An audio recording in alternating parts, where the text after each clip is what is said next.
Today is August 22nd, 2001. I'm interviewing Henry Mikols. My name is Jill M. Greenberg. I'm in Waltham, Massachusetts in the United States, and this interview is being conducted in English. Today is August 22nd, 2001. I'm interviewing Henry Mikols. We're in Waltham, Massachusetts in the United States.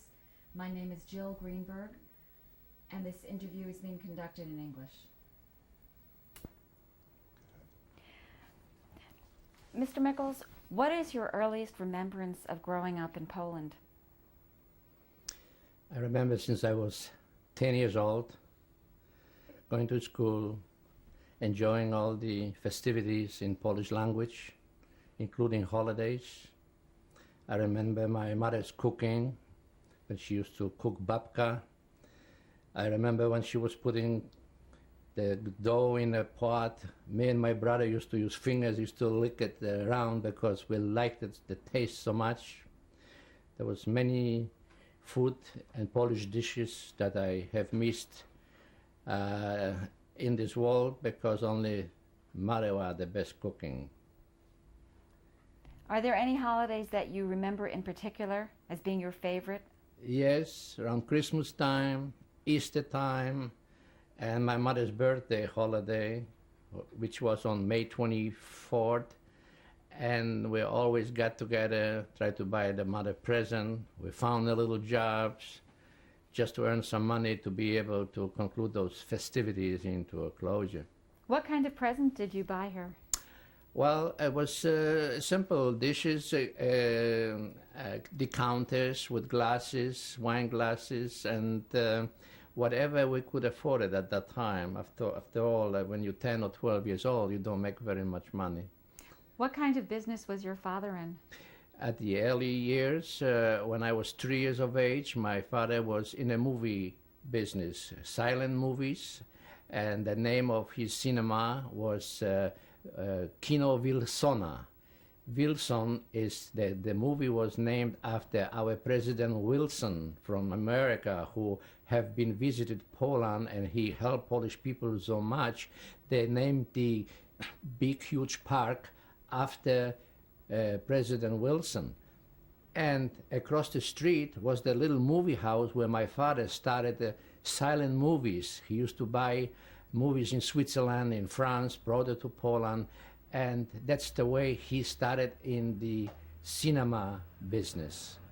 Did a lot of people like to go to the movies? At that time, the whole Europe liked it because there was novelty. Just like if you invented the television screens, at that time there was a pastime.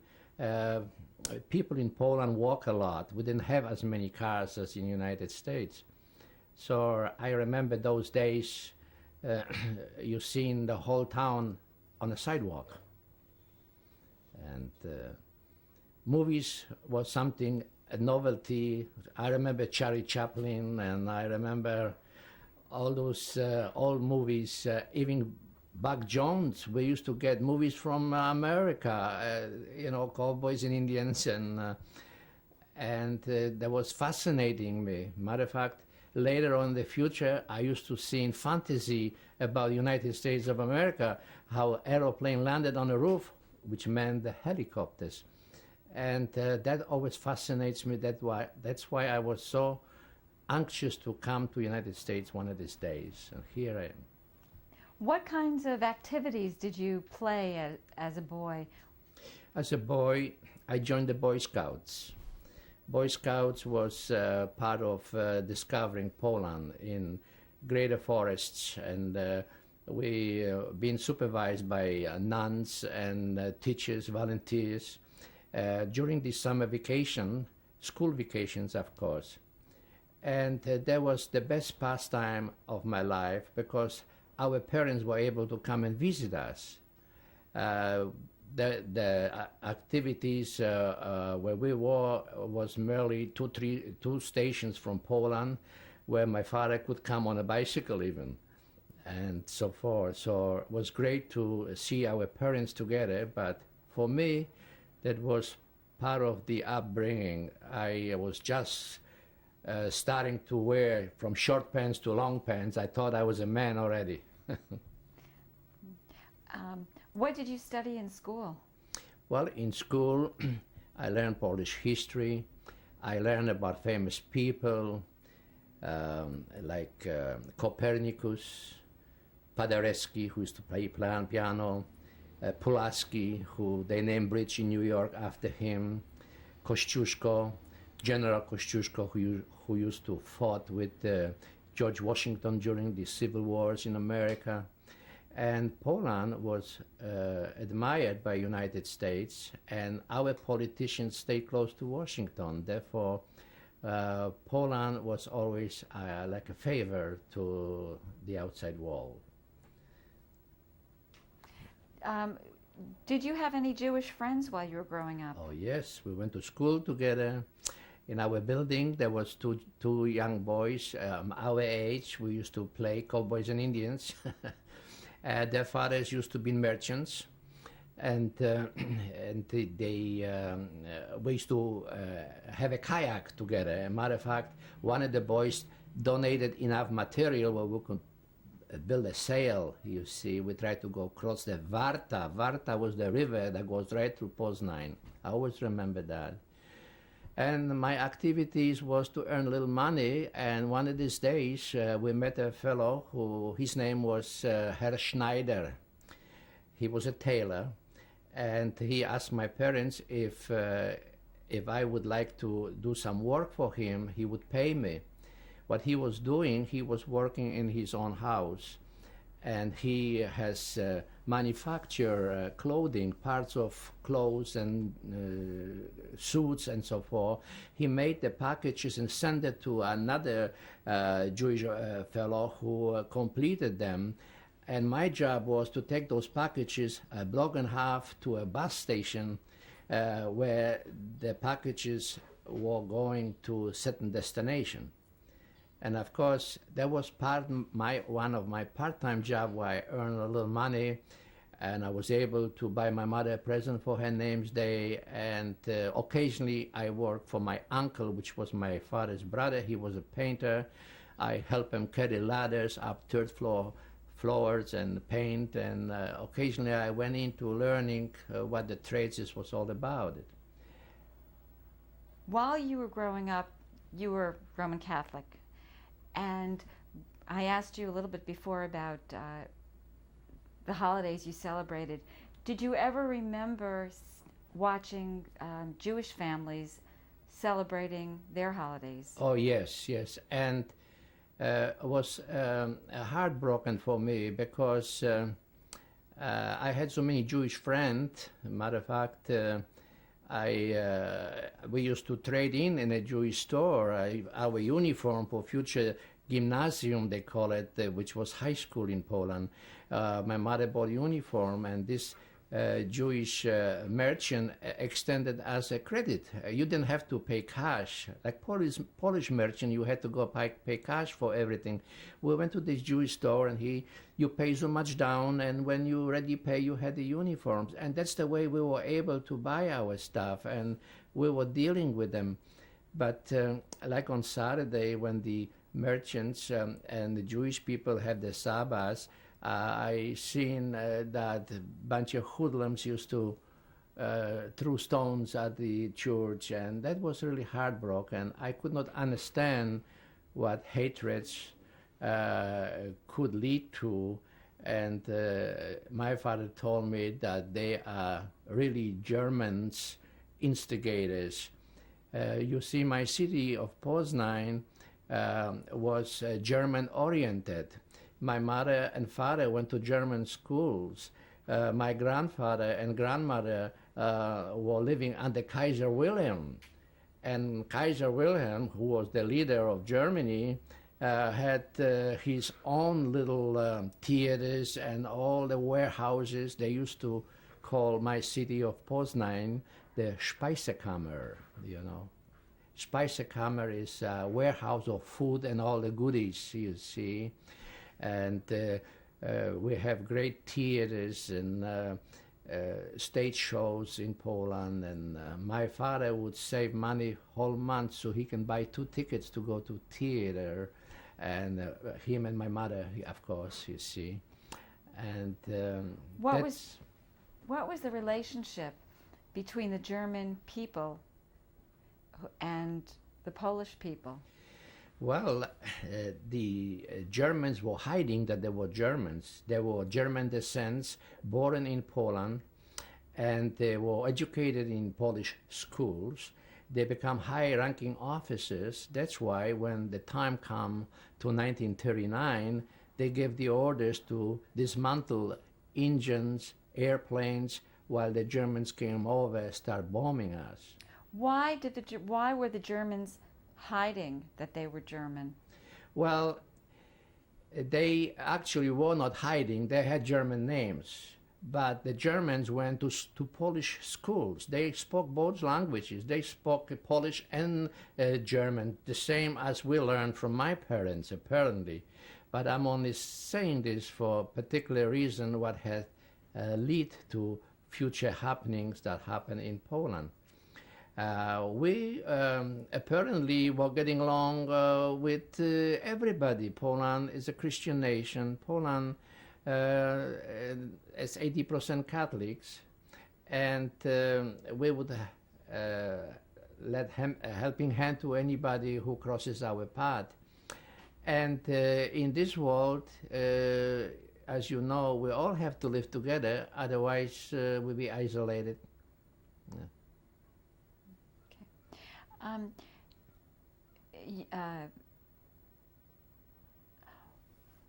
When did you first get a sense that war was coming, that something was changing? Very good. My father told me one time, towards the end of 1939 in August, that Polish flyers, aeroplane, will perform maneuvers, acrobatic sessions of a city of Poznan.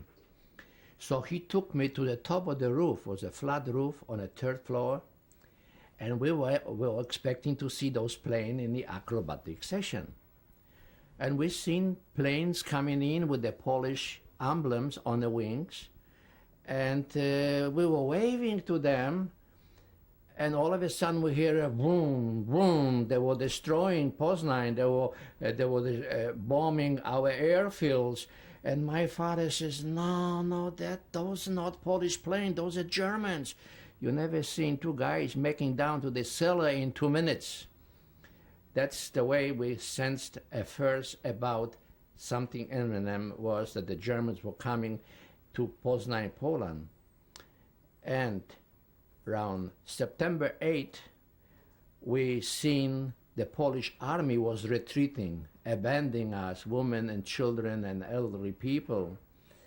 And we've seen the bridges being destroyed over the water of Warta. They bombed the bridges. Our Polish army, they wanted to slow down the impact of the German army. And around the 8th of September, there we come, we've seen German coming with the tanks and the motorcycles. They put a machine gun on every corner. You see, I lived in the centrum of town where the big city hall was staying, and there was a big market all around. We call it, that place, Stary Rynek. That was the old marketplace where everybody got it, buy vegetables, and butcher shops were there and everything. So they invaded that center of town, and all of a sudden, to my amazement, I never knew there was so many Germans in my city. They were greeting those German soldiers, throwing flowers at them, and we were watching in from the windows, and my mother was crying, my father was nervous, and I stood there at them. I went to my piano and play Jeszcze Polska nie zginęła. That's the Polish national anthems during that time. And my mother said, shh, because they may hear us. I didn't care. I was very patriotic about my country, my heritage, my historical value that I learned in my schools. We no, we knew then that if you want to get someplace, school is the only answer, education is the only answer. And that was the beginning that I found that there was prejudice that was really exposing me. I wrote notes. I seen notes being written down on the posters. All Polish people must give up their radios. They stripped us from communications with the world. They made us give up our own radios. And that's God's honest truth. There were posters with executions, people that were against the Germans. They were arrested. They were either shot or sent to an area where they never been found again. So we feared that. They put the fear right into our mind where we had to behave. And they were already in it, 1939, August, September, October, November, the 3 months we experienced all that German infiltration. December 23rd, they banged on our doors and they told us, rouse, 5 minutes, you have to pack whatever you can carry. And you see, it took very little to start a rumor. The Jewish people living here, and we need the room for the German people. They thought actually that we were Jewish. Why did they think you were Jewish? Because we had a nice apartment. We live in a nice central location, located apartment, you see. And it didn't take higher ups to evict us. They could tell to a couple of gendarmes over there, couple of soldiers, they will come down, bang on your door, and evict you right out of your own home. Was there a difference? You mentioned that they thought you were Jewish, but was there a difference in terms of how the Germans treated the Jewish people as opposed to the non-Jewish people? Well, yes. Apparently, all the Jewish people, whoever could escape before the Germans came, including my friends and the 2 friends that were living in my house, they left for Switzerland 2-3 months before the war started. Apparently, they knew what was happening. But the Polish people were also mistreated, and they had been told, the women especially, and children, pregnant women, you must leave Poznań, you must go to Protectorate. Protectorate they created around Krakow, around Lodz. They promised that the Germans took us plane will not bomb that area. So I remember that word, Protectorate. And as we were leaving the city to go join the road towards Krakow, we've seen people coming back already with the family. So it was a mixed up. You've seen Polish army, soldiers, wounded people coming back to the city. There was not enough Germans to control all this influx of people. And that's why we decided to turn back and go to my father's sister's house to hide. When you were told you had to leave, what did you take with you? One little pillow, my favorite pillow, and a pair of slippers and a blanket. My mother tried to gather whatever we could. We had to leave our possessions, our furniture, our pictures, portraits, whatever we had, and a little suitcase. And my mother spoke German. You know, that's why we got away with the 5 extra minutes they gave us, because my mother was speaking German to them. They went to school and so forth. You see, you had to baffle them a little bit, otherwise you get nowhere. Just like when you went in line for food, my mother went in line, but she spoke German. They thought my mother was German. That's why she got a little butter, she got a little marmalade and a couple of breads, you know. This is the true story. That's the way it happened in 1939.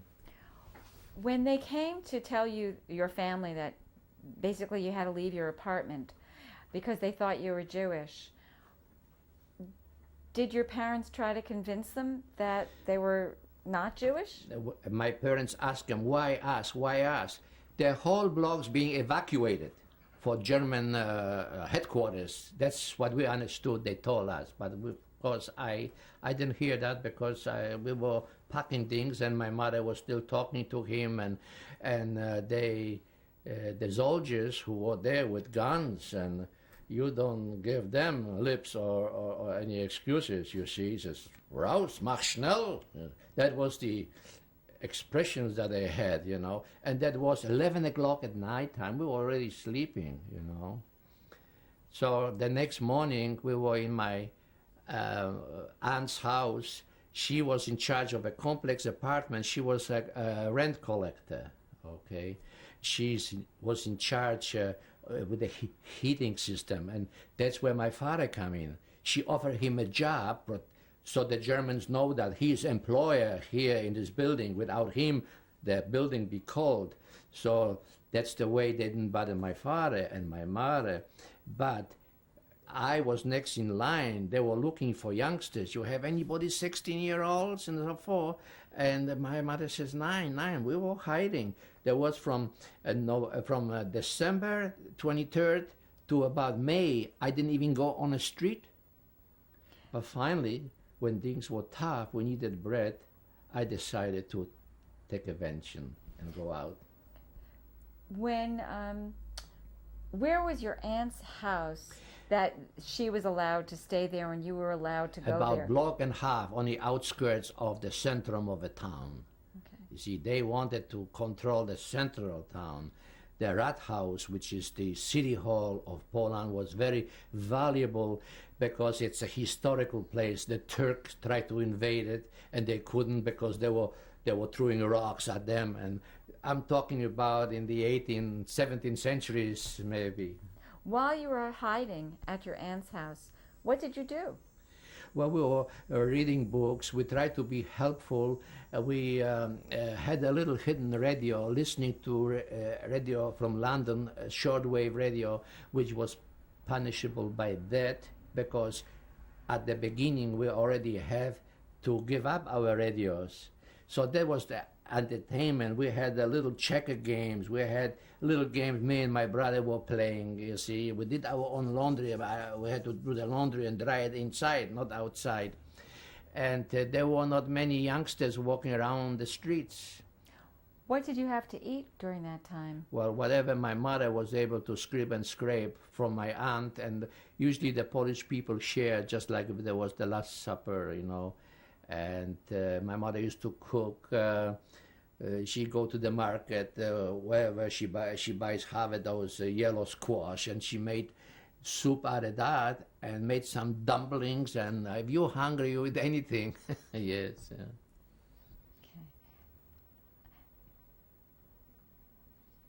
Okay. Was it hard for you? Yes, my mind was bewildered. I did not understand why that happened to me. You see, for my parents, it was the second time around because they lived through World War I. For me, I was in my country. That was my country. That was my town. How could somebody come and take me away from that? I could not understand that. But later on, when they smack you across your face, and they call you Schweine Polaken, which means dirty Polacks, you know, pig Polak they used to call us. And I could not understand. I turned to my God, I started praying. I says, my God, what's happening, you know? But with the realization came to, because we found out what this is all about, and we knew we become a slave in my own country. We had to live with that, to survive, because we're seeing people mistreated on the streets. We hear of them, people being arrested, beaten up. Matter of fact, the fellow where we lived was a restaurateur. He used to run a big bar, and even the Germans, SS, used to go there. They were apparently, when you drink something, he must have said, he was arrested for it. And he came up with the blue eyes, and that's what, I haven't seen him, but my father told me that they released him finally because he needed the medical attention. So when you figure beatings, and there was only short few 5-6 months because in 1940, May of 1940, I was caught on the street trying to go to a bakery to buy some bread, and what they did, the Nazi stormtroopers came and blocked all the streets and pick up all the youngsters who were strong enough, big enough, 14 and over, to be sent to Germany. Why did you go out if you knew that it was dangerous? I took a chance because we were hungry, and I knew that baker who we deal with for so long, that baker would sell me a little bread under the table. And my mother says, no, don't go there, there's dangers. Before she had a chance to say those words, I was already riding the rails, you know. It was so good that there was a rails now around the stairways. I used to sit on the rails and write it down. I didn't even walk through the steps. And I was on the street, and it was a clear day, nice day. And I was walking to the bakery, and from the bakery, with the loaf of the bread, I keep nibbling on some of it already. I was hungry. And I was about half an hour from my house, and that's where the stormtrooper invaded us, picked up every youngster from the street, loaded us into a truck, sent us to a medical examination for checkup, and that's the last time I see my parents. What did you think when they picked you up? I could not understand, but there was interpreter assuring us that you going to Germany, you be working, you make money.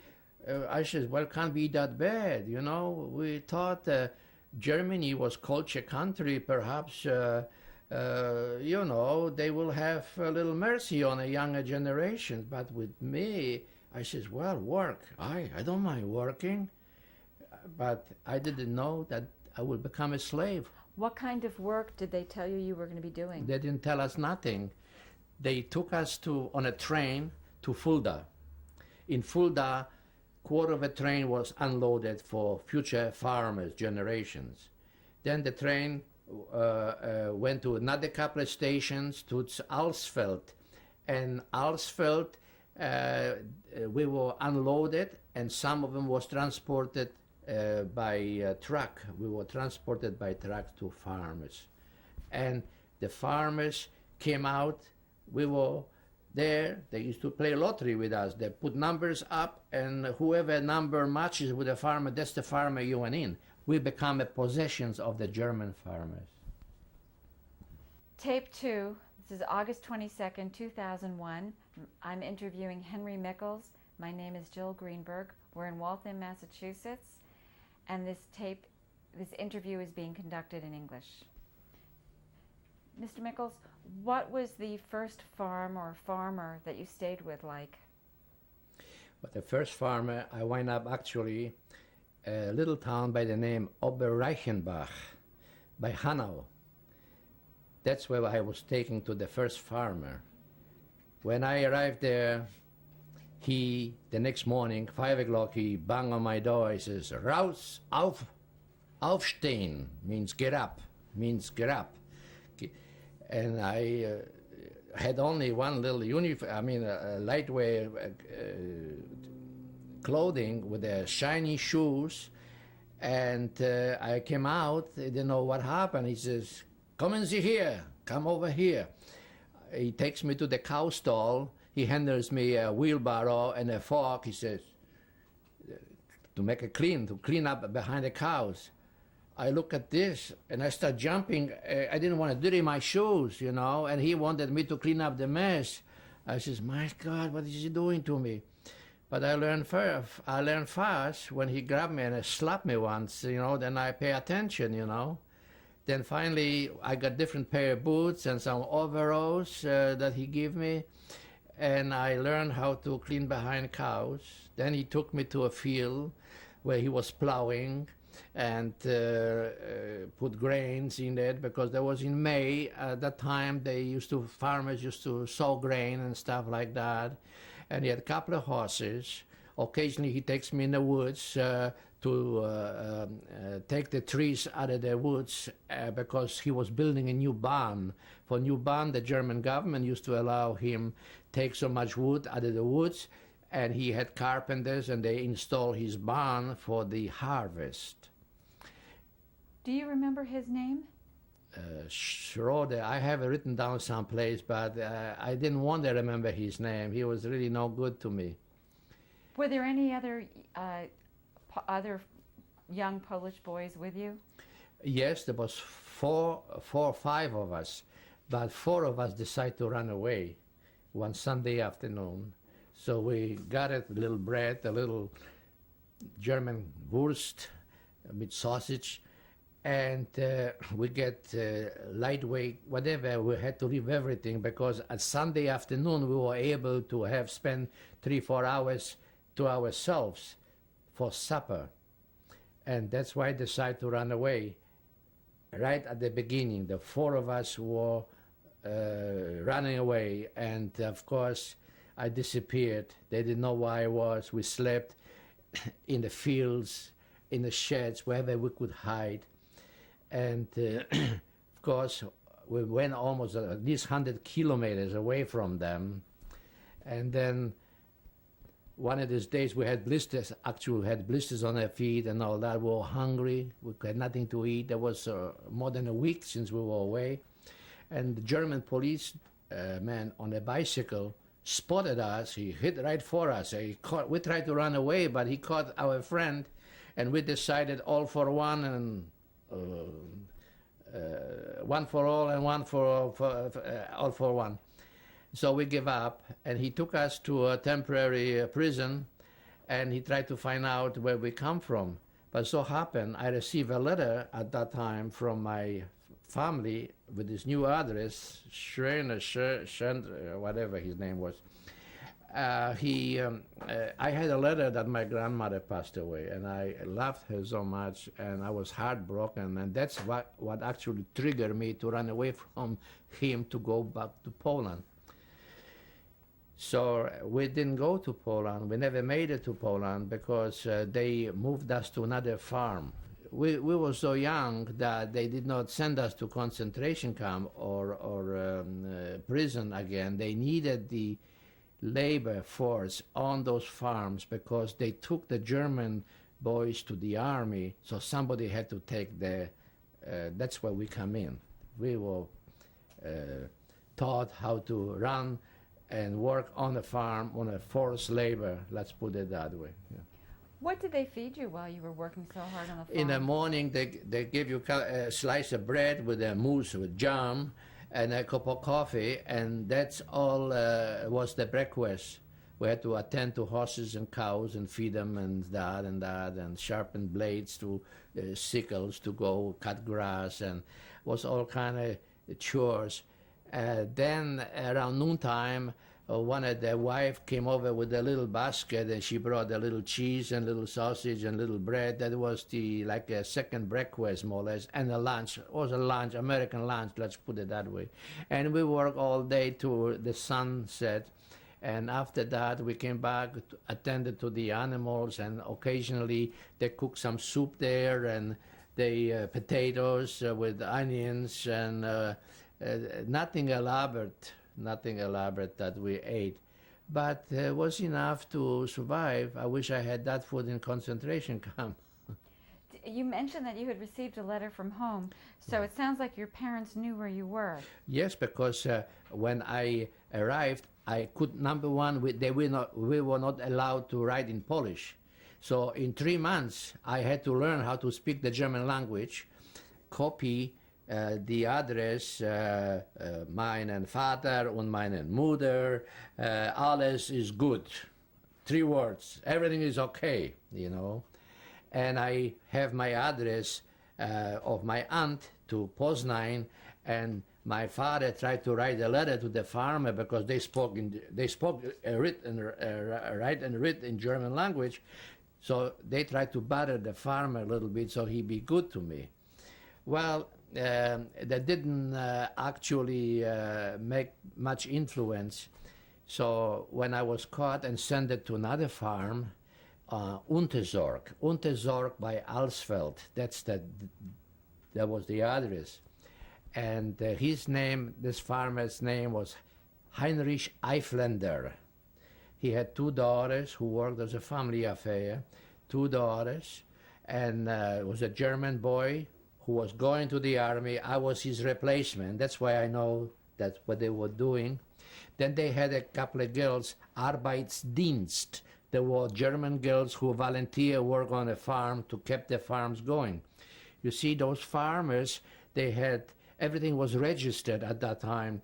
They knew how many chickens you have, how many eggs you had to donate to the army, milk, butter, grain, everything. Every farmer received the help of foreigners so he can donate to the contingent as far as to feed the German army. And that was pretty well the story on the German farm. And that second farmer was pretty good to me because he has been in Poland during the First World War. He keeps saying a couple of words in Polish. Masło, jajka means butter and eggs. And then my father and mother wrote him a letter too. And after they received the letter, their attitude towards me changed a little bit. They were the attitude of the farmer. Of the second farmer, yes.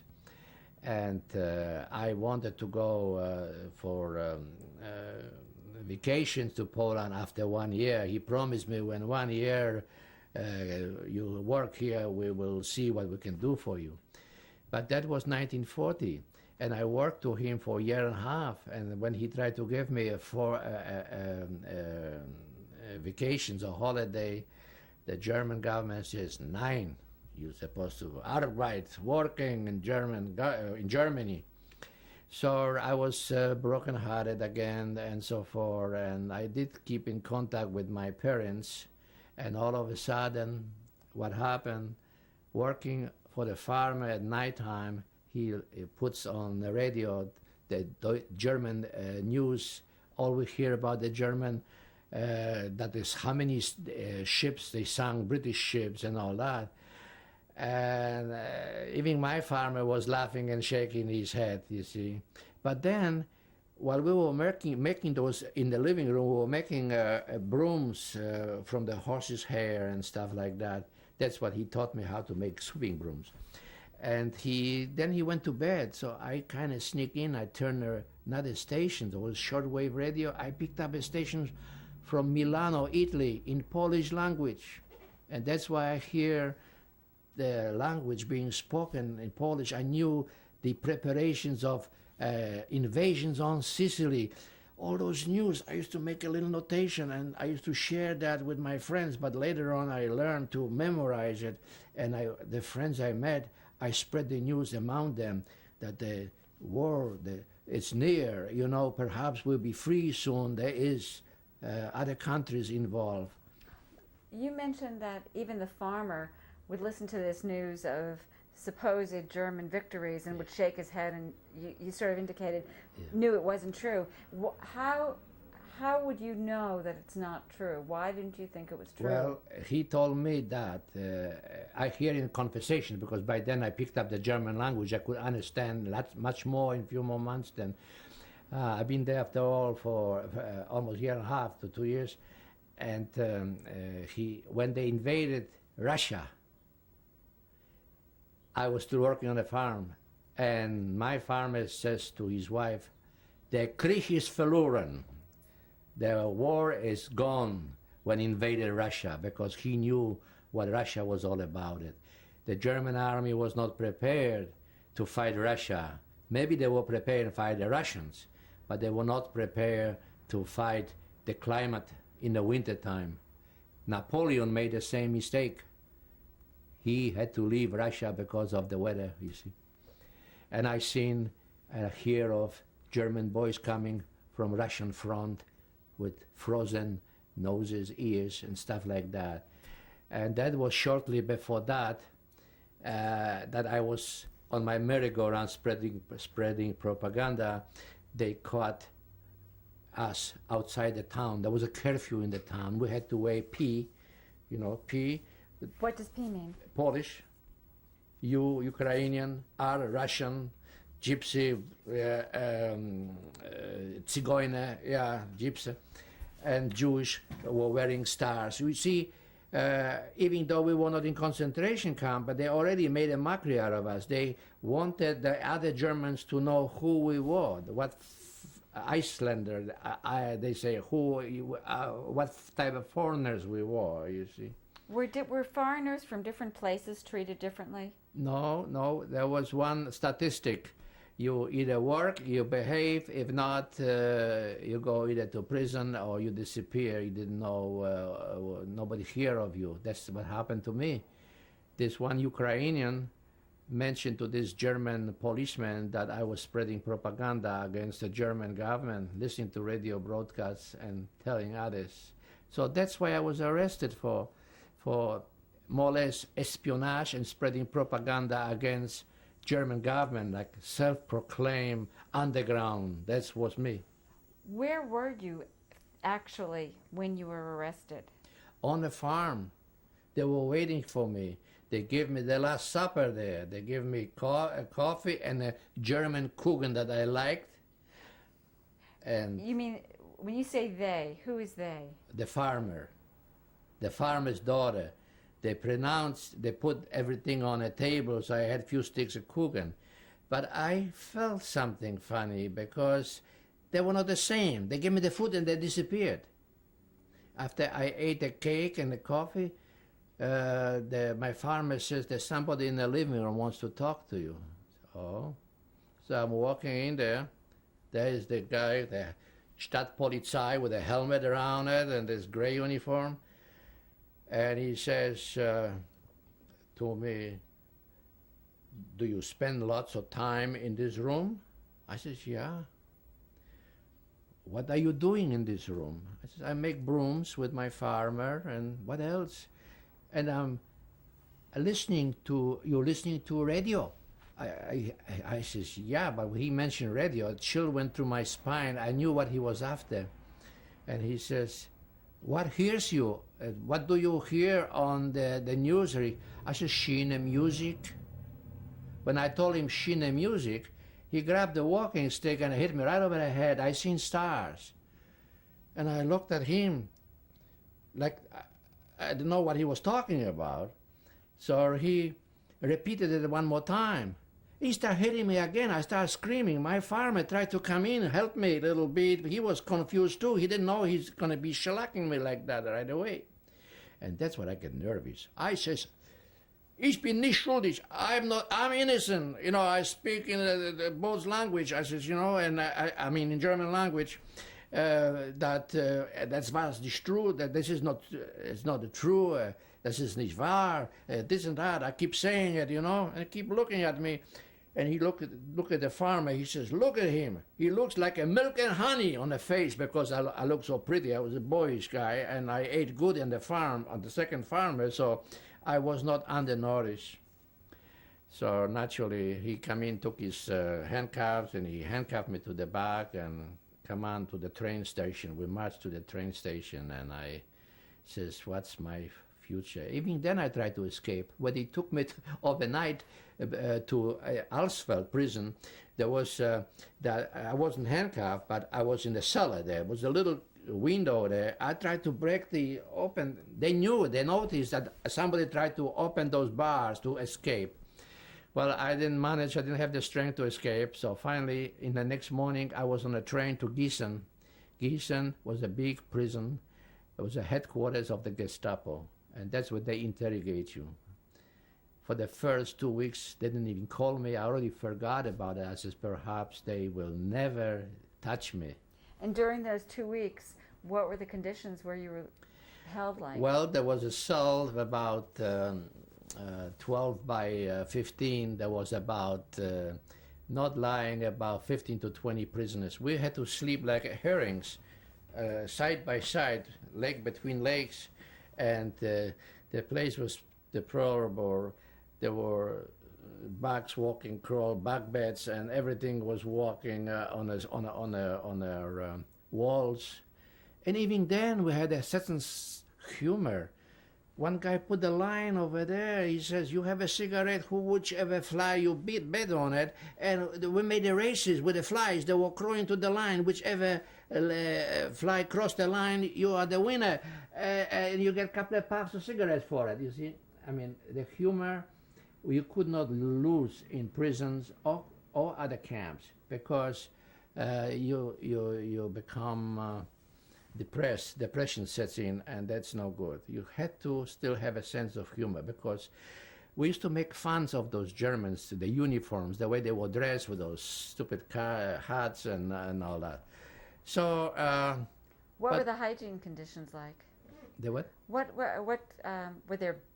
Was there a bathroom for you? Were there? Bathroom, yeah, one little pot in the corner of the room, and that's all, and you had to take it out. I mean, so many people, they let us out for half an hour in the morning at the Appellplatz. We had to march to exercise. But I've been there for a month and a half. The food came only once every 3 days. What did they feed you? Nothing, water for 2 days, 1 day coffee, and a bowl of soup. That I survived like this for a month and a half. So in the morning, when they told you go exercise, when you get up, I was dizzy. I had to wait till the blood rushes down, you know. I mean, we were getting exhausted. We were getting thinner by the day, and your mind started playing tricks. And from Gießen, I was sent to Buchenwald. Buchenwald concentration camp. Did you know where you were going or what it meant? No, but the soldier, the keeper in that prison said, "You're lucky you go to good working camp." They could have sent you to Auschwitz or Bergenau or other camps, you see. And who told you you were lucky? the guard, The guard said the guard, he says, in 2 days you're gonna be at Lassen. He joked. He says, you'll be freed. You'll be at Lassen. I says, yeah, where are you going? To a good working camp. I says, well, working camp can't be that bad, you know. And that working camp was Buchenwald by Weimar. Buchenwald was situated on top of the mountains. Weimar was the main town of Weimar, where Buchenwald was under it, you see. How did they transport you? By trucks. From Gießen all the way to Buchenwald by big trucks, army trucks, with the soldiers and the guns in the back of it, so nobody could escape. First of all, we came in by train to Kassel. Kassel was a nearby town, therefore that's where we came by train. And the next morning by trucks to Weimar, and from Weimar right on top of the mountains with buses. And what happened when you got there? It was a sad situation. We arrived, I see all the writings on the wall, Arbeit macht frei, work makes you free, and the youngsters were segregated right away. They segregated 60 of us. Anybody with the political papers who was assigned to Buchenwald for political reason was supposed to be destroyed. No, officially. They used to hang people and so forth, but they want to make a use out of it. So that's why I was designed to go to the experiment block number 46, which was inside Buchenwald, inside the electric wires. That block was surrounded by barbed wires again, and the windows were painted white, where you could not have contact with the outside wall. Outside wall, I mean the general population. When you got there, what did they tell you was going to happen? That you're going for rehabilitation. I says, well, rehabilitation, that's good. I didn't know what they meant, but they separate us. We had to march right around the Appellplatz, right into Block 46. Once we came to the gate, two men in white uniform and a doctor received us. So we had to march in, we had to stay in line, and they just made us strip our clothes. They were delousing us, shaving us, and gave us quick showers with soap, and they gave us a new uniform. And then from there we went to general population, not general population, but to the main hall where the beds, there were 30 beds on each side, and tables in the middle. Peaceful music was playing. I could not understand. And I asked one of the doctor after a few days, after I befriended him, I spoke much better German. That's why I started learning German language right in that block, the experimental place. I had books. I would start to write. I self-taught myself how to speak and write German. I never went to school. I never went to school in America how to speak English, and I have a little accent still, but I'm still doing okay. And so they took you to the experimental block, but you didn't know it was experimental. No. I asked the doctor, why are we here? Well, he says to me that every prisoner who was in prison for a long time comes here to be rehabilitated, you see. I says, gee, well, that's nice of them. I says, gee, if I knew that, I'd come here sooner.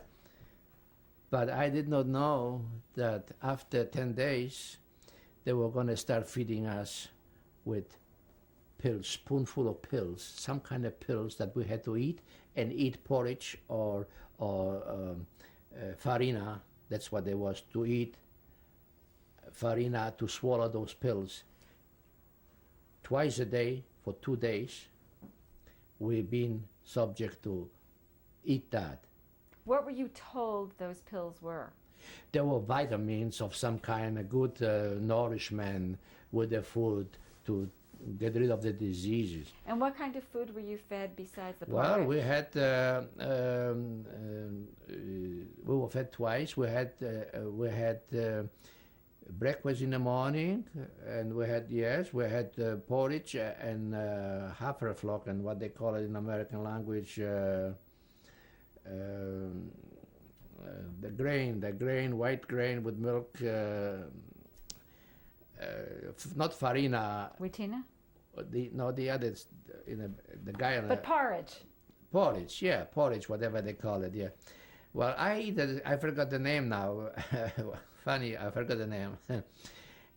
So that was lined up with milk and stuff like that. Weeds, the weed. Okay. Wheat breakfast with wheat, cooked wheat. We cook the wheat. What do you call it? Oatmeal? Oatmeal, yes, there we are. Oatmeal. I couldn't remember that. Oatmeal. And what did you have for dinner? Or you said you had 2 meals. Yes, for dinner they even gave us some fruit. They told us that in the meantime they expect us to do the beds perfectly. The beds were made with the checkered square sheets, and they had to use boards to bring it down, the headboard, and that was our job. But in the meantime, we were able to play games.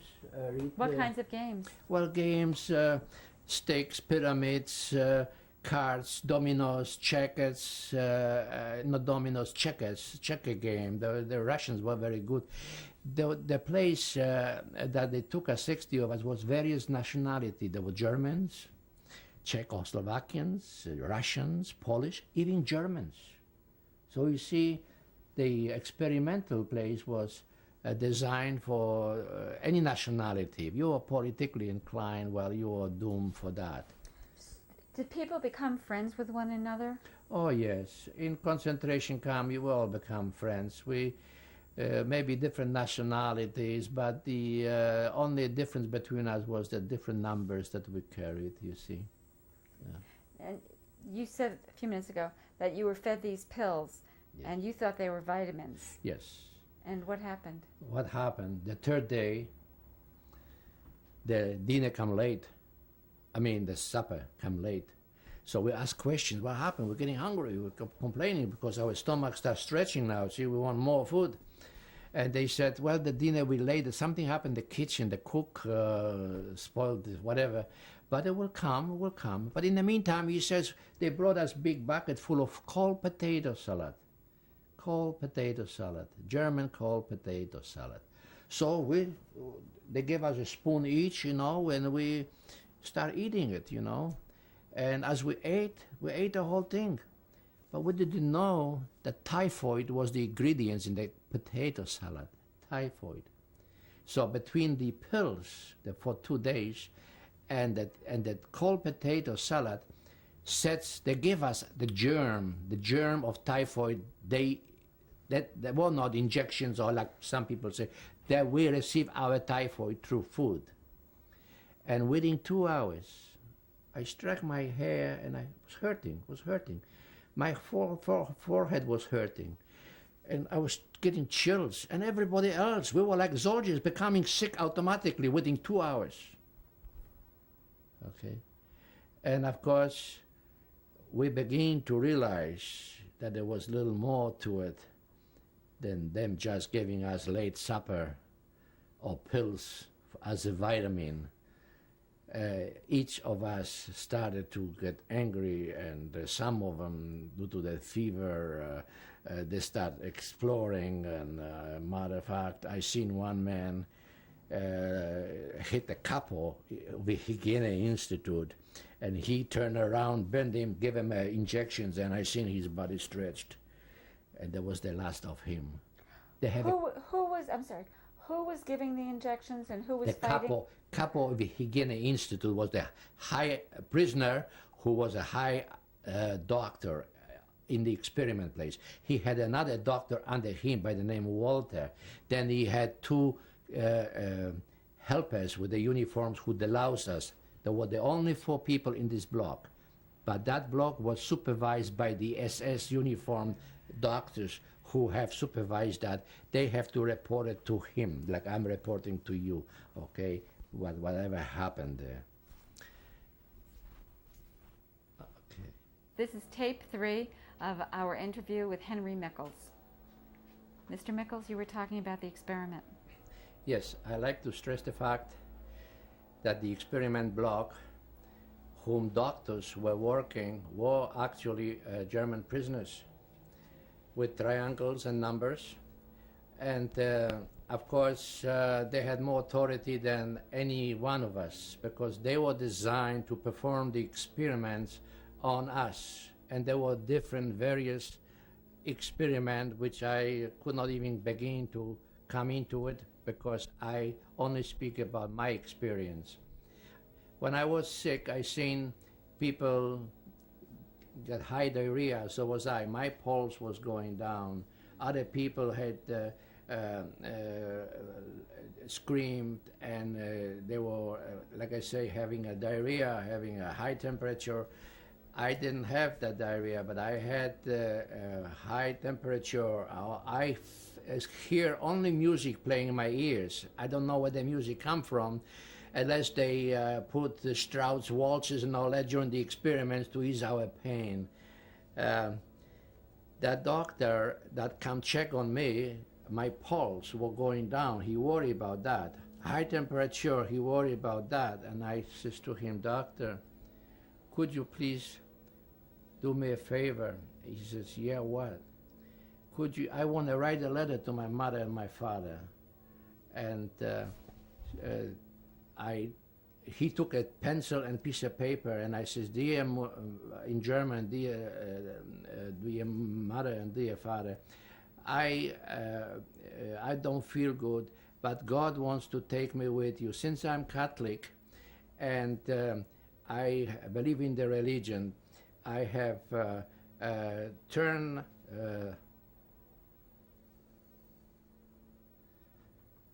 to my God for help." And he looked at me and he says, Nein, du stirbst nicht." He says, "No, you won't die." And all of a sudden, I seen 2 other white jackets in front of me, and they give me 2 injections in my chest. And I felt a burning sensation. And when they woke me up in an hour or 2, my health was coming back to normal. My temperature was going down. They reversed my system. You see, the Germans had the serum. They had improved the serum on animals before, even typhoid, and they had a serum for typhoid. So they never used on humans. And I happened to be one of the humans whom they performed the serum for the first time. Of the 60 people that you mentioned who were in this experimental block, Yes. who were given basically the typhoid Yes. infection, how many were given the serum to counteract that? I don't know, perhaps all, perhaps few, depends on the stage of the sickness.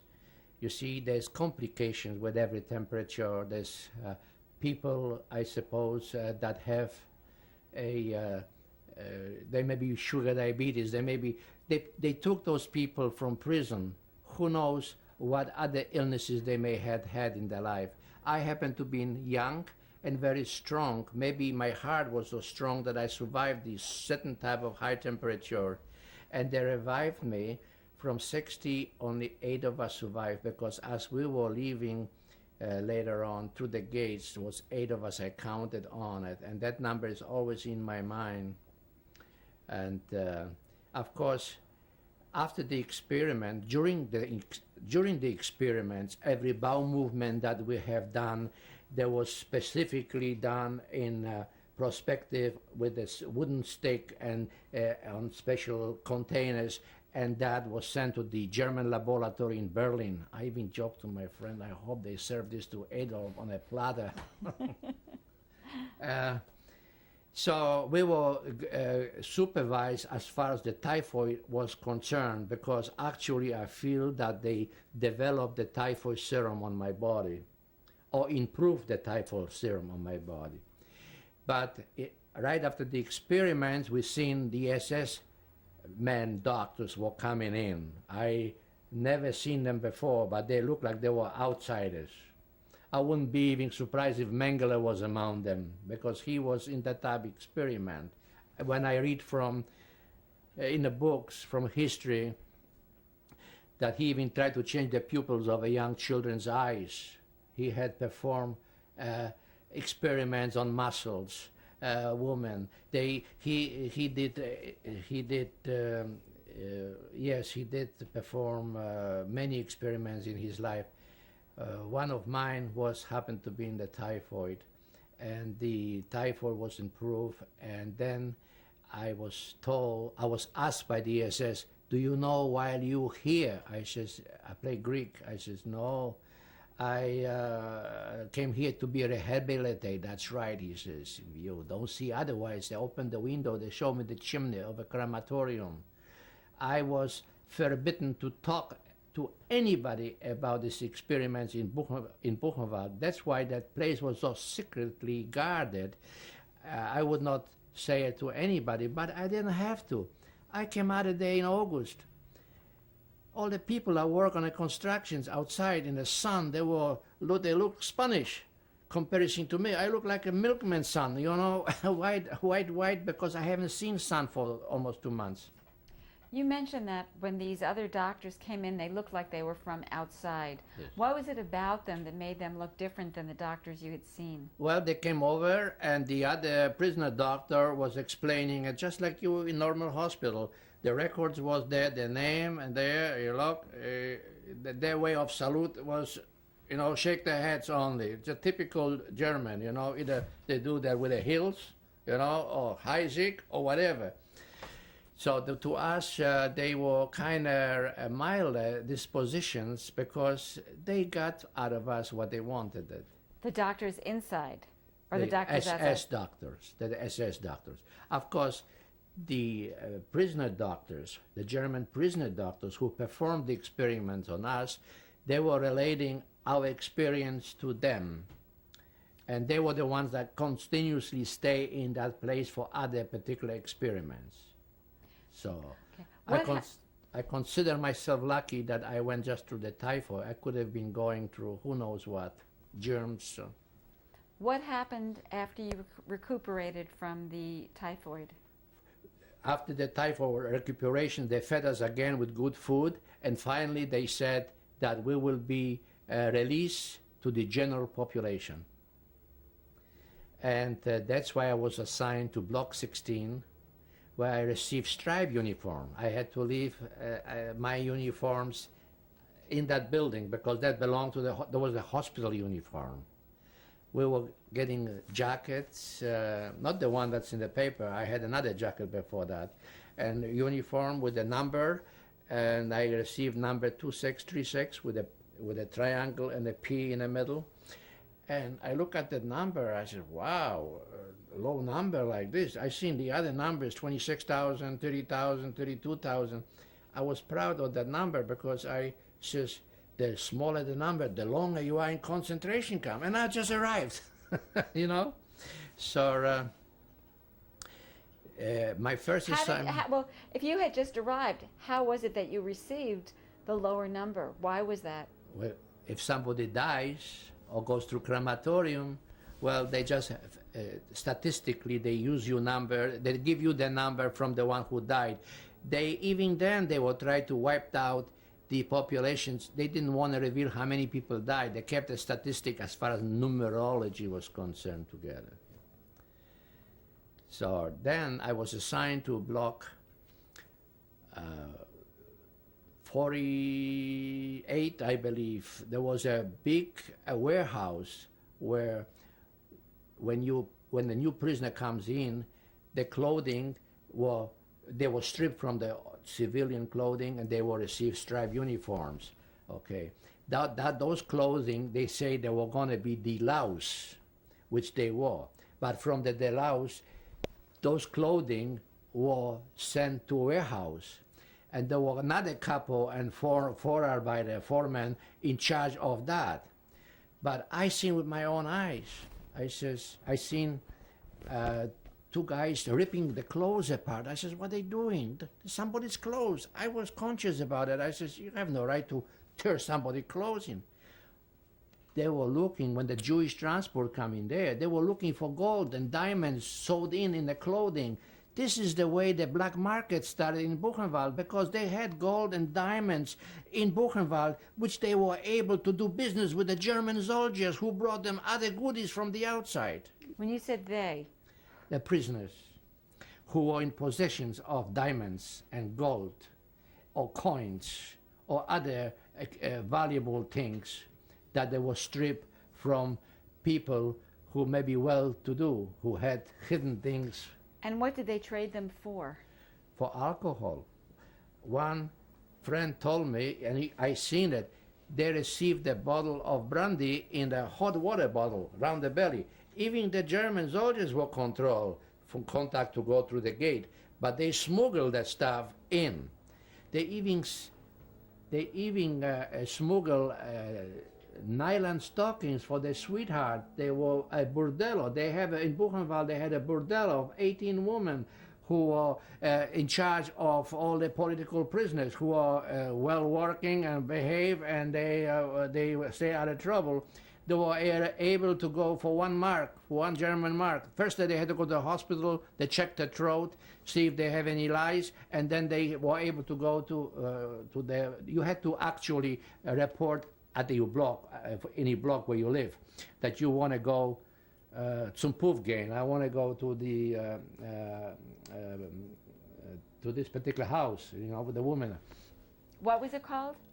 Puff house. Puff, yeah. The prostitution there was. Those women were prisoners from Ravensbrück and from Auschwitz who volunteered to become for prisoners because they had German soldiers. The one I hear of, her husband died in the German front, and he died, and she wanted his body to be buried in Germany, and they would not allow it. So she started screaming against Adolf and Goering and everything. For that reason, she was in prison to Auschwitz. And women in Auschwitz worked with pick and shovel just like men did, you see. What were the nationalities of the black market prisoners? You mentioned the black market before. Well, I say it in the sense of black market. Black market started existing in 1945 after the war, where the money circulations were not worth nothing. where people have exchanged the German marks for American cigarettes. Yeah, but the way it was used yes. in the camp. Yeah. Well, the black market was, they had contact with the soldiers. You see, the soldiers who count you on the Appellplatz. When you come from work, you had to stand up. Every camp will be accounted for till they have the statistic that nobody was missing, you see. But were certain prisoners, certain groups of prisoners from any particular company more involved in the black market than other prisoners? No, those were the ones that have inside connections only. You could have been a capo or foreman on outside detail work, and yet you had the connections to this particular soldier. You knew which soldier was undertake, with whom could you do business. And for gold, the diamonds, and other jewelry, you could do everything. That's the way I'm calling a black market. Inside information. Inside information. So there could have been any nationality, and there were not stool pigeons, because if they found, if they would have squealed, they would have been punished just as much as the soldier. So there was a close comunicado, you see. You also mentioned that, or I think you mentioned that the women who were in the bordello, yes, volunteered to do this? Yes, they volunteer from Auschwitz and Ravensbrück Now, for the prisoners. Why would they volunteer? What? They lost the country, they lost a husband, they were in prison, they become just like the rest of the population in the concentration camp. And they were subjected to heavy labor, and they came in from the cities. They were not cut out for farm work or city work. That's why they volunteer to shame more or less Hitler that we're Germans, but we will have affair with the foreigners. So were these women? Where were these women from? They come from concentration camps. Yeah. What nationalities were these? German women. There were 2 Polish women. There was 1 gypsy. There were Czechs. Various different nationalities. Did you ever go to the bordello? Yes. I went only once, just to find out. I had no affair or nothing with it. That woman, after she found out what my name was, how old I was, she gave me a couple of cookies and a little glass of wine, and she sent me home. They didn't even have to delouse me. I mean, usually after the every experiment you went there, they had to do some kind of inject you with some kind of dilution so you would not spread up any disease. But to my amazement, the prominent prisoners who were there approached me. Henry, can I have your number? You put your number in a statistic. I give you bread, I give you soup. I made a business out of it. I put my name every week. You put your name into... To the statistic that I want to go to the bordello. But in place of me, my friend with using my numbers went in my place. Why couldn't he use his number? Because they were prominent, they were working in town. The town, they knew a little more politics than I knew. They didn't want to be caught going there under their names. But in the meantime, the statistic knew about it, that you must have been a strong man. You go into bordello every week. Oh, transport to the tunnel work. That's why I went up in Nordhausen, in Eldrich Nordhausen. You see, I got... it's not funny, but God's honest truth. They used me as a guinea pig that way too, and yet I was innocent.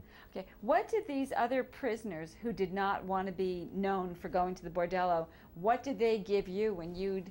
Oh, hunger bread, extra portion of soup, because they had everything. They were in control of the food, so they could throw a little here, a little there. They promised me that, you know, and I was hungry. I did this not for pleasure. I did this because I tried to survive from hunger.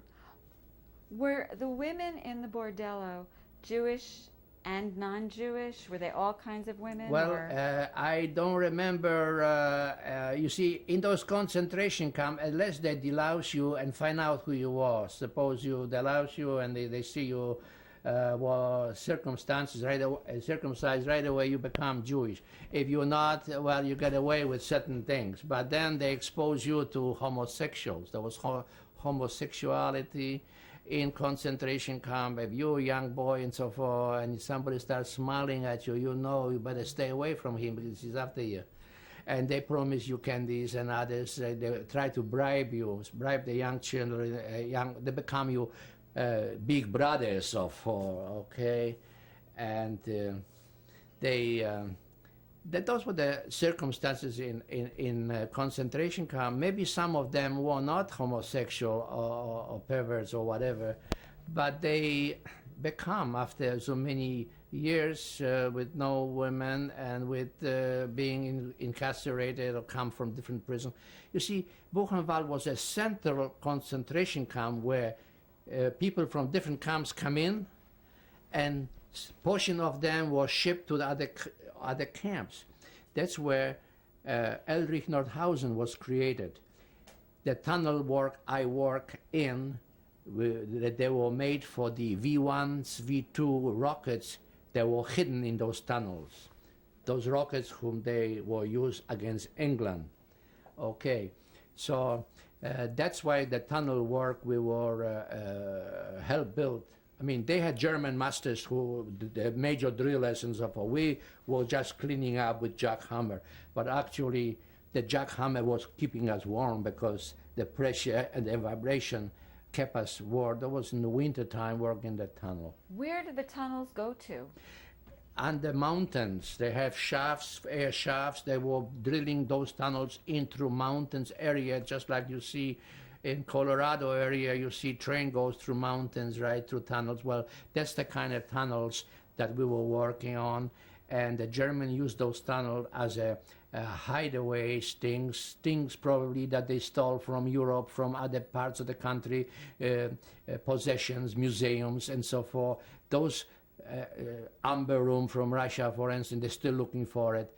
And many artifacts being found now by museums and some owners claiming them and so forth. But there's a market even today for relics like that. Do you remember seeing specific things? Specific thing, which you mean? You said all these things were hidden. Was that because you just knew people had said it, that they were hidden? Or could you look and you could see there is something in particular? No, not to that extent.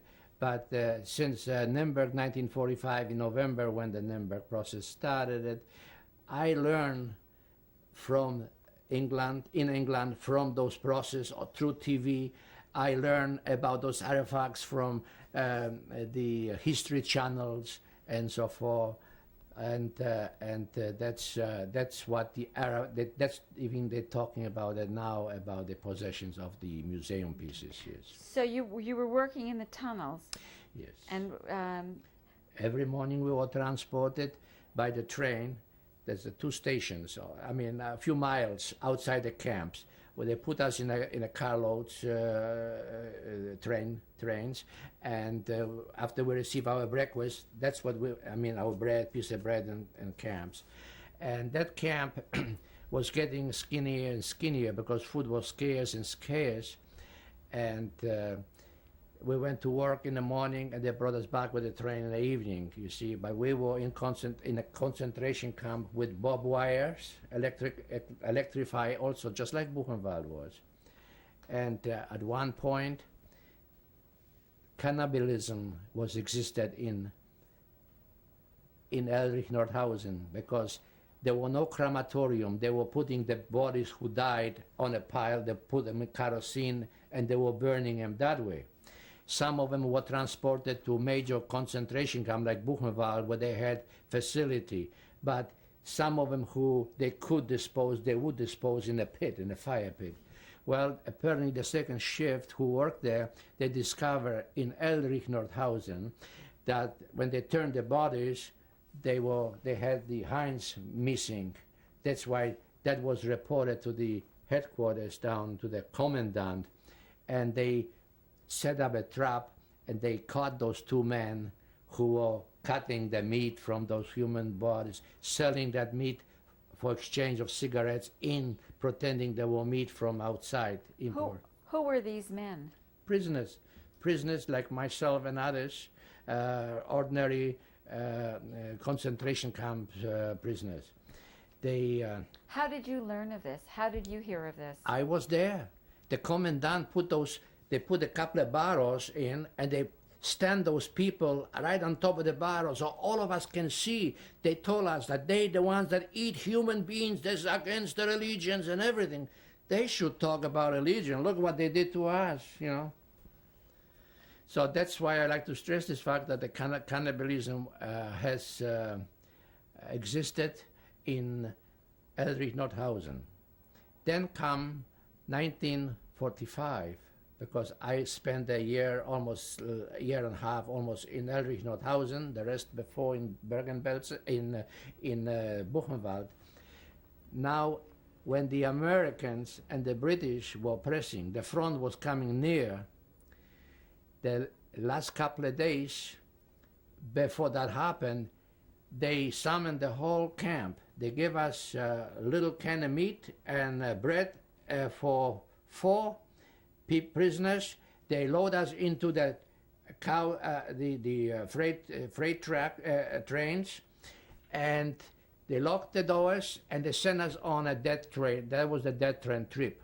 They sent us to Bremenhaven and Hamburg, Bremenhaven.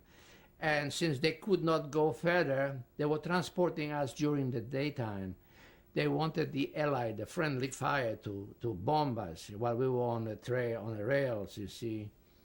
But thank God nothing happened to us. The intelligence apparently must have been so great that the pilots, the British, knew about it. They never bombed those freight. They knew the prisoners who existed in those trains. So we arrived. Every station we stopped, they were unloading dead bodies, putting on the side of the railroad trucks. Occasionally you see a farmer come with a sugar beets, truck of sugar beets. He'd been told that they have cattle, they're transporting cattle. The farmer came in with a couple of loads of sugar beets, and he seen there was nothing but humans in those trucks. Why was he bringing the sugar? He thought he was feeding the cows. There were cows. So whatever he unloaded, he took off. They threw those sugar beets inside the train. That was our pudding, our dessert. We ate that, stomach deserved food. And they transported us like this, and I wound up in Bergen-Belsen on a station. That's where they start unloading us, and we made a march to the camp, which was about 2.5 miles. We had to walk. And we seen Russian prisoners going one way, we were going the other way, and there was less soldiers protecting us because we were marching right to the camp. And that's why, from exhaustion, I fell down, I fall out of formation, and good thing two prisoners grabbed me because, if you go out of formation, they can shoot you. They will pretend that you want to escape. And I came back to myself, and finally I made it to Bergen-Belsen, to one of those blocks who used to be in the soldiers' camp. They made a concentration camp from Bergen-Belsen, from Belsen. Bergen was the old camp, but Belsen was the big camp. And there were kitchens in the middle, there were streets paved with asphalt, there were blocks, they put us in those blocks. And the night before, when we hear artillery coming in, ours were coming, and planes, and they were shooting inside our windows from hatred, shooting right inside the windows. And the second day, or maybe the third day, we hear a big tank came in right through the gate of Bergen-Belsen, and you see motorcycle with a sidecar with a machine gun. They took over the command of Bergen-Belsen camp. The British soldiers. I was freed by the British. That was in Hanover, town of Hanover, outside Hanover, but Bergen-Belsen was in Hanover. Do you remember what you felt when you saw them coming in? Well, I says, God, maybe the time has arrived. Maybe I am chosen to survive, you see. And like I say, as we try to help each other walk in greeting those British soldiers.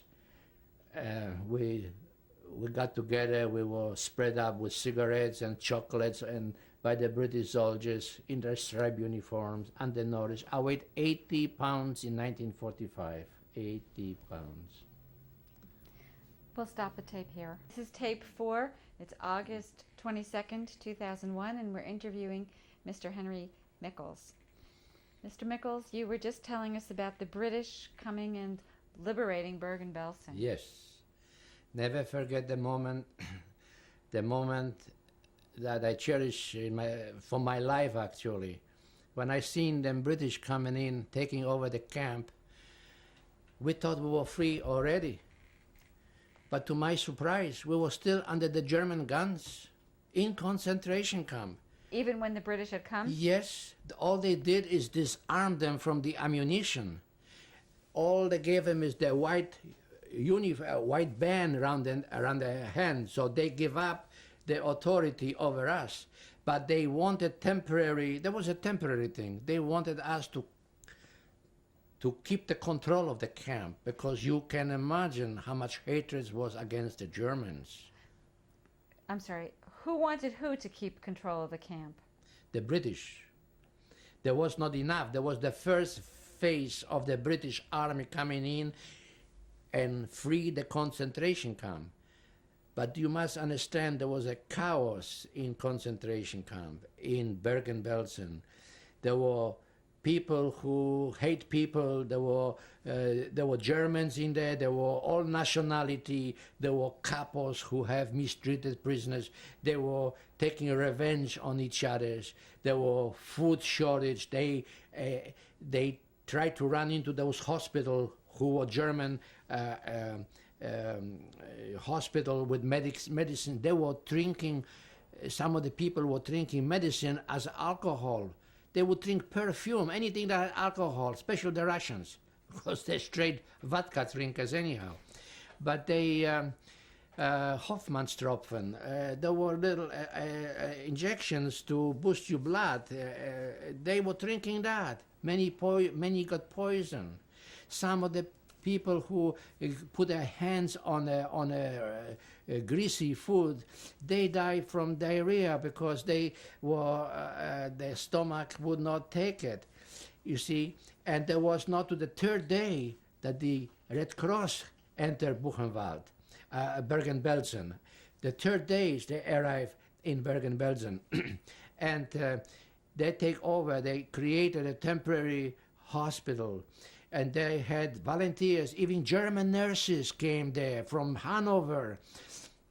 They start attending to save as many people as you can, because there were thousands of dead bodies laying everywhere on the doorsteps.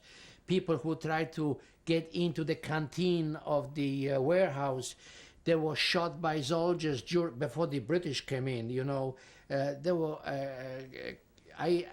I seen all this through the window what was happening, shooting, executions, and stuff like that by the soldiers who were in possession of us. So I says, I'd rather die than go on the outside to go expose myself that way. But when the British arrived, they come on the motorcycles, and gosh, and we found, the word came out that the British are here, let's go greet them, they are our allies. And we were so desperate to meet somebody. We wanted to meet our freedom fighters, you know. And that's why I met this one fellow who was 3 times the size of me, and he says to me, "Are you Polish?"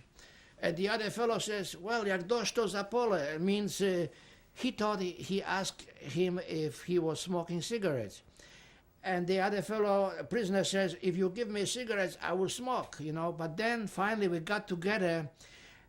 He started speaking broken Polish, and then we were Polish, and everything was about Polish, between cigarettes and the Polish language. And we found out that this British soldier, was a Polish descent. He spoke few broken words in Polish, and we start hugging each other. Well, we start crying, you know. And he took out cigarettes out of our pocket, out of his pocket and chocolate and start distributing to us. One guy opened the package of cigarettes and lighted up. I took one puff and I seen wheels coming around my head and I fall down on the ground. I was automatically under the nicotine influence. And that was the first meeting with the British. And then, of course, we retreated to our barracks. And the second, third day was the Red Cross came in. The day after, UNRA came in, UNRWA, they call it, UNRA, who was in charge of all the displaced persons. See, they were organizing a new world at that time. In those camps, they register you for your names, which city you come from, where you, what your mother and father name, and so forth. And the registration that were done by the UNRA and the Red Cross was sent to Poland, to various cities where you come from. In my case, they went to Posen, to Poznań. My mother never knew that I was still alive. In 1945, she already went to the Polish priest and gave it for the mass for me, you know, as I was dead. And there, in 1946, towards the beginning of 46, by the time all these transportations, trains started running, communications, by the time the Red Cross sent the message, there was already going to the end of 45, more or less, where my mother found out that that I was alive, that my name existed, that I'm a survivor of the concentration camp, wherever I was. That was the biggest happiness for my mother. I understand from my brother and my sister saying she was screaming all the way home to find out from happiness that I was still alive. Yeah. You had mentioned earlier that the Germans were disarmed by the British. Yes. But that they were still running Bergen-Belsen. What was it that they were doing, and what was the response of the prisoners to these people who had been terrible to them? The prisoners didn't know what was going on. They only seen different uniforms. They seen trucks with stars going by the road, the side of Bergen-Belsen camp. They seen the tanks. The front was just moving. And secretly, the guards that were holding us, they no longer were regular guards. They received a white banner, and they disarmed them from ammunition. But what live ammunition. What was the response of the prisoners? What did they want to do to these Germans? The reason they were there to keep us indoors. They didn't want to have them come out. They were pretending that we're still prisoners till they were organizing the camp. That's the reason. Okay. And then you mentioned the Red Cross came. Red and Cross. You were, as you mentioned, you weighed 80 pounds. 80 pounds. And so what happened to you? They took me on a stretcher to the block, the temporary design block, and I was deloused. They scrapped my feet and my arms, and there were German soldiers, sanitarius we call it, first aid men who not only that they volunteer, but they were forced to become carrying the dead bodies on the side and the live ones to the hospitals. And of course, all the prisoners that came from different camps, they carry typhoid, they carry all kind of diseases. They had to bring this under control so the epidemic would not start in Europe, you see. That was the reason. And of course, the main reason was to feed us with straw liquid only to build our stomachs so we could start live again. Do you remember? It was tough days, you know. I talk about it, and I try not to be sentimental about it, but me telling the story to you today is just like happened yesterday. And I always want to tell somebody that, but nobody wants to listen. You're the only people from Shoah Foundations that want to know the facts. Well, this is the facts. This is exactly the way it happened. I'm sure I'm not the only one who tell you people what I went through. And sometimes I think I'm one of the chosen one. I sometimes think I live through all this so I'll be able to explain it to the American people, to the Shoah Foundations, to the world. You see? That's it. When you started to say that that was one of the toughest times while you were starting to gain your health back, in particular, what was so tough about it? Well, you had mixed emotion. Here you feel you're doomed. I never dreamed that I ever gonna be free in my life. I was sent to concentration camp for life. I was a life prisoner. No chance of parole, no chance of getting out. I was supposed to serve the masters, the Master Reich. So on the end, when the end comes, and here you see you're no longer a slave, you have allies that freeing you. You start coming back. You see, we were brainwashed through all the time in concentration camp. We were brainwashed by the situations we were in, the sickness we endured, the hunger we had to suffer. Well, I was with intelligent people, with intelligentsia. I was in Buchenwald. They had the orchestra from the Warsaw Concerto. There were Jewish orchestra. They were playing waltzes and everything else for the amazement of the Nazis. The Nazis have special club, and they had a special top musicians to be entertained. See, they believe like any other soldiers in the country, God mit uns, God with us. Or we have it in ours, in God we trust. You see, yet we being taught how to murder people. There's something wrong with the logic of this whole thing.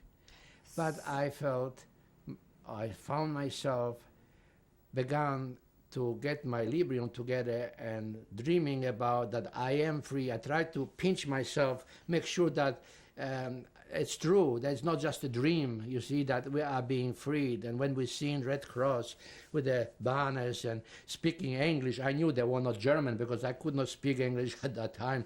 I says, must be true, must be true. When they set up temporary showers and water, they restore water too in Buchenwald and all that. And the temporary shelters were first the huts, soldiers' tents and stuff like that. The sick ones, they were sent by ambulances to Hanover to hospital, to the German hospital. The German volunteered to help too, you see. There was a moment where all of a sudden, everything was forgotten. Now they want to repair everything in 24 hours. Yet people were dying regardless of the help by the British. People were dying from exhaustion. Some of them, have you seen the skeleton I seen? The bodies was piled up. But even though I wasn't scared no more, because I said, well, today is them, tomorrow maybe me. Till we seen the British coming, till I've been told by older people than me, that's true, it's true, we be free, we go to Poland, we see our country. And instead, what happened? After Germans lost the war, we were invaded by the communists. And one more word I wanted to say, I received a new title. I became a displaced person, man with no country.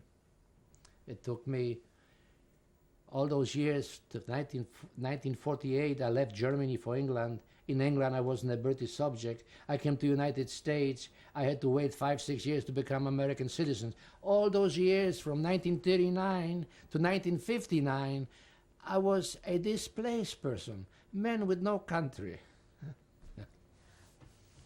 What happened after you became healthy under the care of the Red Cross. Red What Cross. and what did you think you'd be doing next? Well, I received words that my brother was looking for me. They seen somebody by the name Mikolajczak in Düsseldorf or Solingen. So I tried to reach those camps to meet somebody, because in 1945 the trains were not working, transportations were cut off, that Germany was bombed, like you see it was last day of Pompeii. Well, I'm using this phrase only as a last day of Pompeii. But as I become free, stronger, there was UNRA taught us how to drive cars, how to drive trucks, because they need a young generations, new drivers, to distribute food among displaced person camps.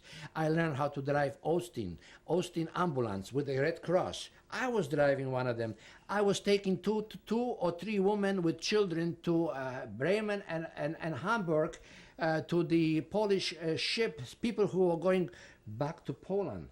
You see, the displaced person under United Nations allow you to go back to your country. They give you food for 1 month and some money to start your life all over again. If you did not want to go to Poland, you become displaced person. Under the Act of United Nations, you could go to England, you can go to Australia, you can go to Canada, except United States, you had to have a sponsor. Why did you not go back? What did you consider going back to Poland? I consider go back to Poland right after the war, but when I seen people who went to Poland came back and told us what the communists were doing, all the rapes and robberies and how they were mistreating Polish people, and people, soldiers from the Polish army under the Anders army from Italy, they were discharged, they came to Poland, they were considered spy by the Russians. People turned me off of me going back to Poland. All I needed is to get in touch with my parents. Were you able to get into contact with either your parents or your brother? Only through letters, later on through letters. I haven't seen my parents. My father died in Switzerland in the meantime, tried to go get some money from the bank, and he disappeared. We never hear of him again. He died apparently in one of those mischievous concentration camps. Then the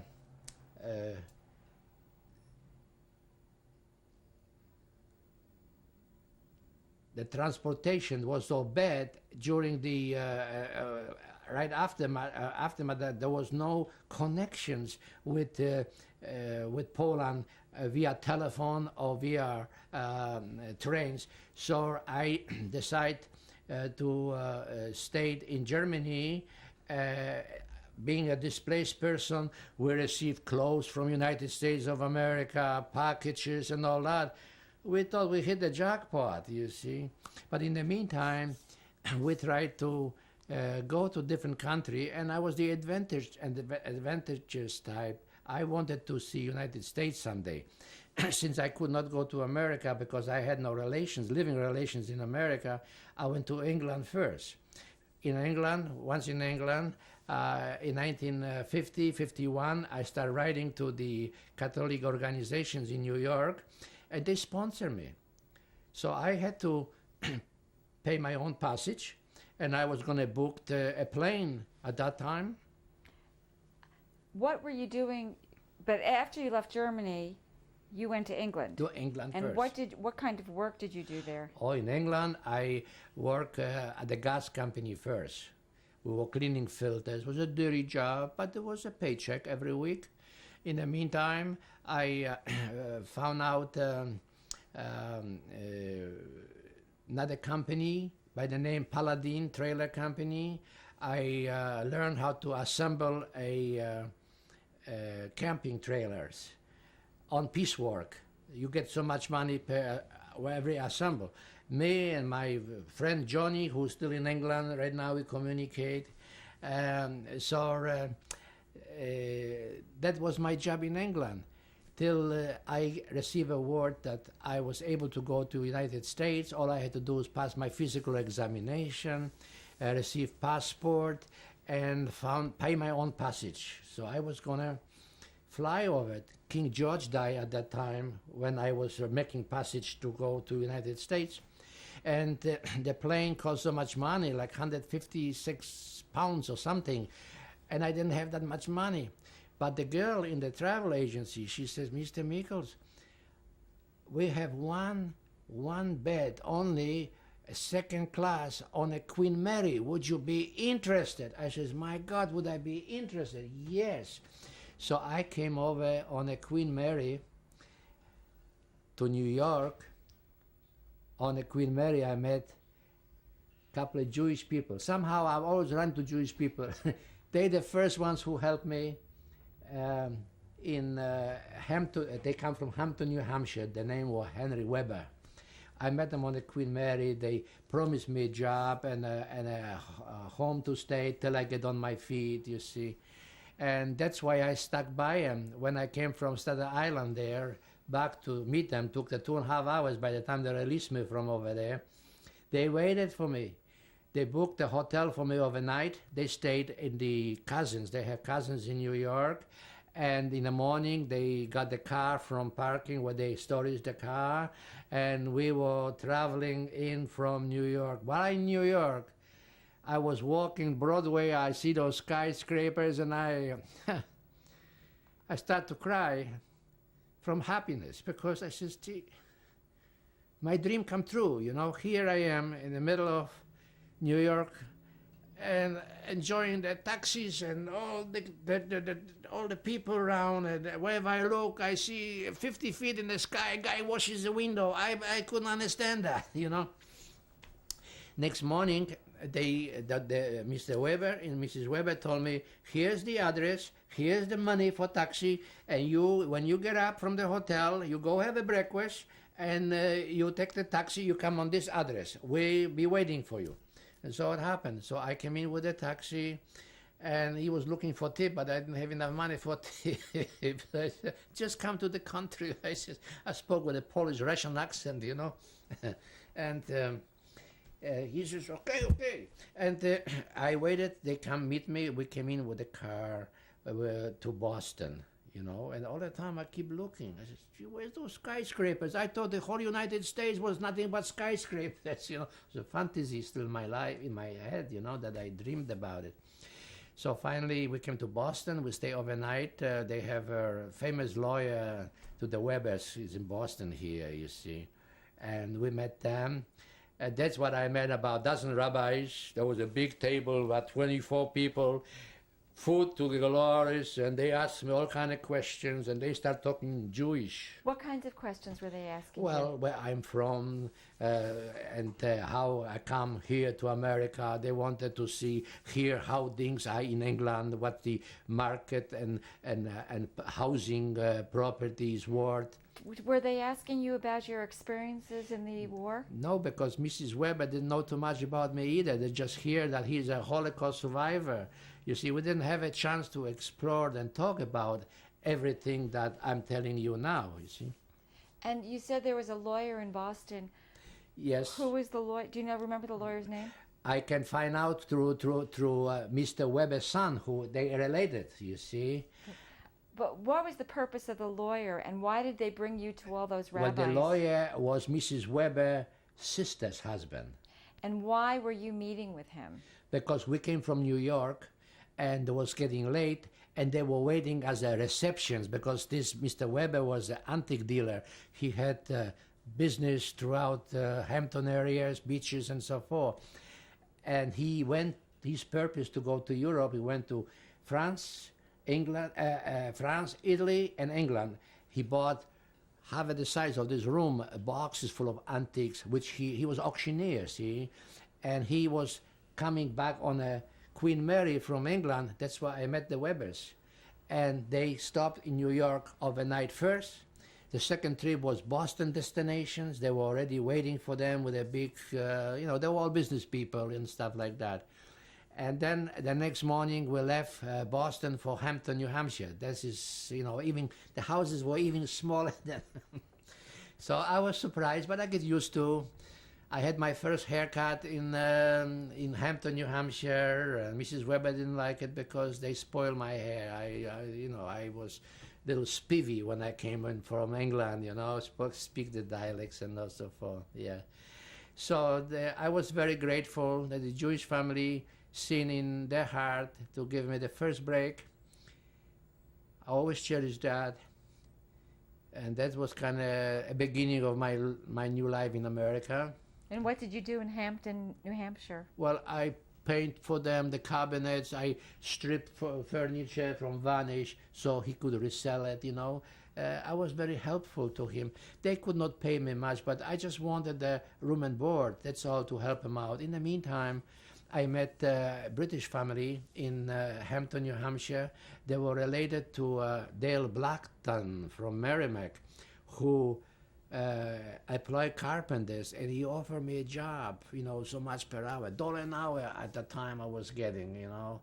And of course, when they see me working with blisters on my hands, he give me a couple of raises. This is where I learned how to become a carpenter. He was the first contractor that taught me how to remodel a house, and went in my blood. From there on, I knew that I had not much education. I had to have a trade to survive, and I was willing worker, and I became a carpenter. You see, working on highway constructions in Westboro, drilling, and then back into carpentry. Then I worked for Parini in the Army base in Boston here, extending the piers. Well, work with the divers. I'm the one who was on the 100 feet up in the air, releasing the cement into the chutes, into the divers in Boston Harbor. And then I moved around. I moved from Newburyport to Lawrence, Massachusetts. From Lawrence, Massachusetts, of course, I got married in Lawrence. And we have 4 sons. When you got married, was your wife a survivor? No, she was Italian descent. Matter of fact, we got married May 2nd, 1954, and we went on a honeymoon to New York. And to my amazement, being in New York, I ran into a show On Your Account with Win Elliott. And they were so interested in my life story that they came to us, asked us to stay for a few days, and they prepared a show. My life story was prepared on Channel 4 in New York in 1954. I have the scripts with me and everything.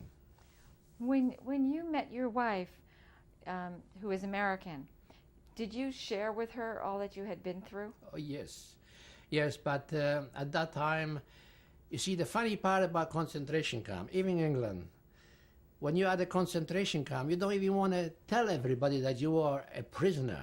You know, we started a new life. We wanted to leave the past behind. We did not talk much in America about this concentration camp with my wife. She did not understand all this anyhow. Till later on, when the Holocaust started being publicized more and more, then it comes Schindler's List and others. Well, everybody starts speaking out, but I've been speaking out since 1945 on that subject. So finally, I have a chance to speak to you today. I know you had a family. You had 4 sons with your wife. Yes. Did you ever talk with your sons about your experiences? Yes, matter of fact, my oldest son is so enraged. He's so fanatically inclined to history. He can tell me more about Europe than I can tell him, you see. So study a lot, yes. And we have common ground with our sons on that. And of course, my first marriage went sour. I remarried. I married my new wife, Alma, and we have a daughter. New as 25 years, right? Yes. Okay. We'll end this tape here. This is tape number 5. It's August 22nd, 2001, and we're interviewing Mr. Henry Mikols. Mr. Mikols, before the last tape ended, you mentioned that you had a new wife, second wife. Yes, I met my second wife 25 years ago, and we've been struggling, but good fortune came down to us where I finally got reimbursed by the German government a lump sum of $10,000 for being in concentration camp. I used that money to buy my promised land in Dahmer, New Hampshire, in which I built my new home, and I've been living there ever since. And I understand you have a daughter? We have a daughter, yes, about the same age, and she graduated from Colby Sawyer College. That college, when she went into, she kept asking me if I could come and lecture in her classroom in front of the student about the Holocaust. I was resentful to do that, but finally my persistence, my daughter's persistence, I bent down and I said, okay. Why were you resentful or resistant? Well, it seems like so many years after the Holocaust, people keep talking about it, and you just hate to talk about it unless somebody who's interested, somebody who's interested wants to hear, then I will go into the detail. You mean really interested? Yes, exactly. So happened, I've been invited first by one professor of Angelica, and we supposed to talk in a college, but since we couldn't go, had an empty classroom, we went to the restaurant, and he asked me questions to talk about the Holocaust while he ordered me a steak. Now, how can I talk about Holocaust and the hunger in front of the steak? Well, that was the first encounter with that professor. But the second professor, Miss Ewald, her name was, she had a nice talk with me. She would like to hear me speak to the class of 20, 30, 50 people. I says, wow, I don't know how I'll be able to do it. I'm not professional speaker, and but in the name of young generations, I would like to talk to them. And I make the arrangements at that time, and I had spoke to the classroom. To my amazement, I talked for 1 hour and 15 minutes. I encourage all the young generations about become goodwill ambassadors, to get entangled with other nationality children and have exchange student programs and so forth. I extended many wishes to even their parents about not to forget to say they love their parents, you see. I even said them maybe why not with brand new car if they do that. They like that kind of idea. When you spoke with them, what was it that you really wanted to impart to them? I like to tell the young generations, because in America today's stories is forgotten tomorrow, and I don't want this to be forgotten, and I want kind of indicate to the young generations about there was such a thing as Holocaust, that there were people who were murdered, who were taken against their wishes, and how lucky they are born in this country where they didn't have to go through all that. What was their response when you told them of your experience? It was just great. They gave me a big applause, and the news spread around among the teachers and professors. And finally, on one Easter morning, my daughter comes in with a big letter telling me that the college inviting me to be taking part of the graduations right next to my daughter. So that was quite a surprise to me. I never expected that. But after they hear my speech, after they seen my memoirs, they thought that I deserved that. And for me, a man with 6th grade education, speaking 4 languages, went up on a podium receiving a diploma. Yeah. So that was very touchy to me. At that time, of course, I have my wife Alma, who was very ill. She lost both of her kidneys, and we had been doing dialysis at home for 2.5 years. We struggled, hoping for another sign, and we finally found the light at the end of the tunnel. And we went to one hospital, and they told me that I was too old because I was 71. To be a donor? To be a donor. And so we went to Boston. And we had the green light from there, because in Boston, I asked first the doctors, how old do you have to be a donor? Oh, well, there was an 81-year grandfather gave a kidney to his grandson. I said, oh my God, I have a chance then, you know. So I asked to be tested. Our blood matched, and so to our surprise, they said I can be a donor. I did not hesitate. And well, we went through the operations with flying colors. Today it's three years almost since my wife has my kidney, and she's doing well. I even joke around with her, tell her that she's half Polish.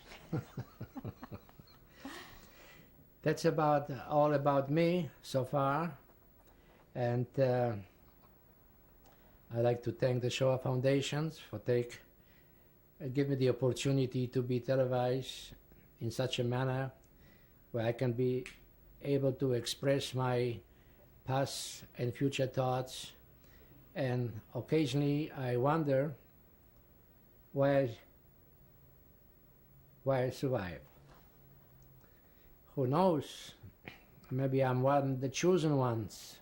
Maybe I survived so I can tell this to the American people, to the Shoah Foundation. And thank you very much. Thank you. Go ahead. Hello. On the left is my wife, Alma Mikols. She is Guatemalan born. And on my right is my daughter, Angelica, American born. And my name is Henry Mikols. Thank you very much, Henry. I was born in Poland. And you've been in the United States for quite a while now. Since 1952. And you have this wonderful family. Thank you. And this is the wife you referred to. Yes. Okay. How do you think your experiences affected how you brought up Angelica? Well, I would like to have her speak for herself. Angelica? I think it gave me a different point of view on the values in life. Different from? Just different from a lot of my peers or a lot of my colleagues. I have a different perspective. I realize that big issues really aren't as mind-blowing as they are in the whole scheme of things. It kind of grounds you. You appreciate everything that you have. When did you first learn of your father's experiences? I think I've always known to some degree, but I can remember when I was 9, driving with my dad up to our camp. We had a father-daughter weekend, and I remember sitting in the car with him, asking him stories to try to get a better idea of exactly what he went through. And at 9 years old, you really don't understand, and over the years, I grew to actually get a bigger perspective of what happened to him and understand how that was different than how I was growing up. Okay. Was one moment that we spoke because she had to write a biography about Annie Franks, and that's more or less where all this started. We still have her biography that she wrote when she was in... I was what? in 6th grade. Yes. I was 10 or 11. Yes. And we know that part of you is half Polish, or at least one of your kidneys is. And you have a husband who has sacrificed in many ways over his lifetime. And would you like to say some words about him? Well, when I met him, he talked about his experience, and the more I knew him, the more I got to know all the experience that he went through, and I admire him for the way he is so generous, especially he sacrificed for me to give me part of his body, his once. And then he is very generous to many people who he even doesn't know who they are. And it makes a big difference that really I admire him for all he went through and the guy who he is to us. Mr. Mikols, what would you like those of us who've heard your story, those of us who are going to be listening to your story, what would you like us to be left with? What would you? What feeling or what thought or what wisdom would you like us to be left with, having heard everything you've had to say? What do you think is most important to tell future generations? Most important for future generations is to tell the truth and fight with all the might to curb all the dictators in this world, and not to be prejudiced, and live love one another as a human being, because we are only on this earth for a little time. So I encourage to spread the news, not just because of my story, but there is millions of others who are still surviving, also thousands of us dying every day. And this documentary, I suppose, is for this particular reason, so the truth of yesterday will never die off. Thank you. The last question is, I know you were brought up with a strong faith. You were brought up Roman Catholic, and you've mentioned in the course of the interview thanking God, and despite everything you've gone through, you still believe in God. And has your experience in any way affected your beliefs? To a certain extent. I always, even though I was strong Catholic, and I'm still a Catholic, but I believe in the Creator, and I'm against hatreds in certain religions, and I'm sure I would never touch myself alive and try to kill other people. That's fanaticism to me. I like to live and let live, and believe in other human beings. I take people only that they're all good. Only if they show it to me that they're different, then I have a different opinion about them. But we're living in such a wonderful country with all the opportunities. I can thank you enough. I love America. And God bless America. Thank you very much. Thank all of you.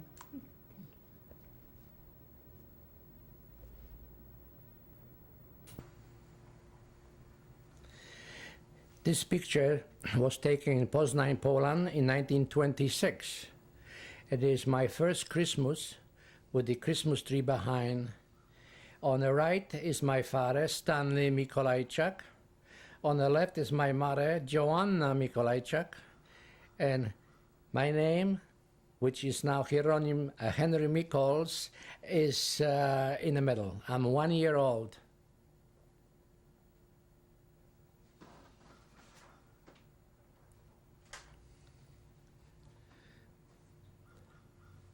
Right.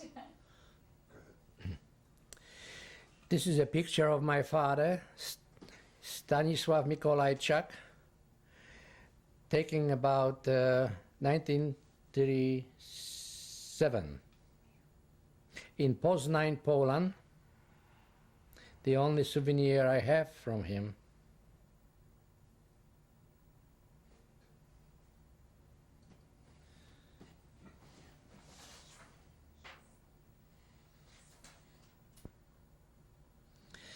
This picture is a picture of my mother in the early 1950 that I haven't seen her for a long time. I haven't seen her till 1965.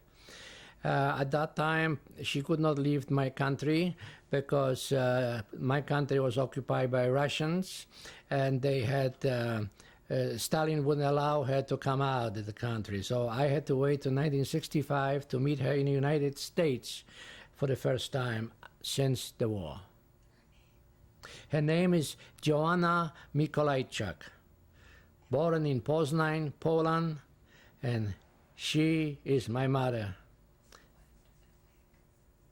She was very ill at that time. She had both of her legs paralyzed. The doctors told her that she would not be able to walk. But she surprised them all. She survived through that. In 1964, I brought her over to this country, and I found a job in 1965.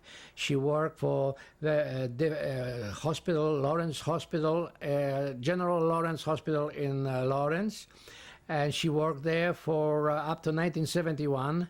She was able to even get her Social Security pension, and that helped her a lot in Poland when she returned in 1971. She was 96 when she died, and she was my mother, whom I love very, very much. Thank you. This picture is of me. My picture of Henry Mikols from Germany in Düsseldorf while I worked for the British Army and CGG control of Germany. And that picture was taken in 1946 and beginning 47. And this is the only picture I had since. Like I say, I work for the British government, driving offices around Düsseldorf, Germany, in Rhineland. 58. 58, yes. Okay. This is a Henry Mikols citizen papers. I became citizen in 1959, 58, I believe. And this is my certificate. I'm very proud of that one. I have it displayed on a wall, and I cherish it with my life. That dictates only that I am American citizen and give me the right and more right than I had while I was in Europe.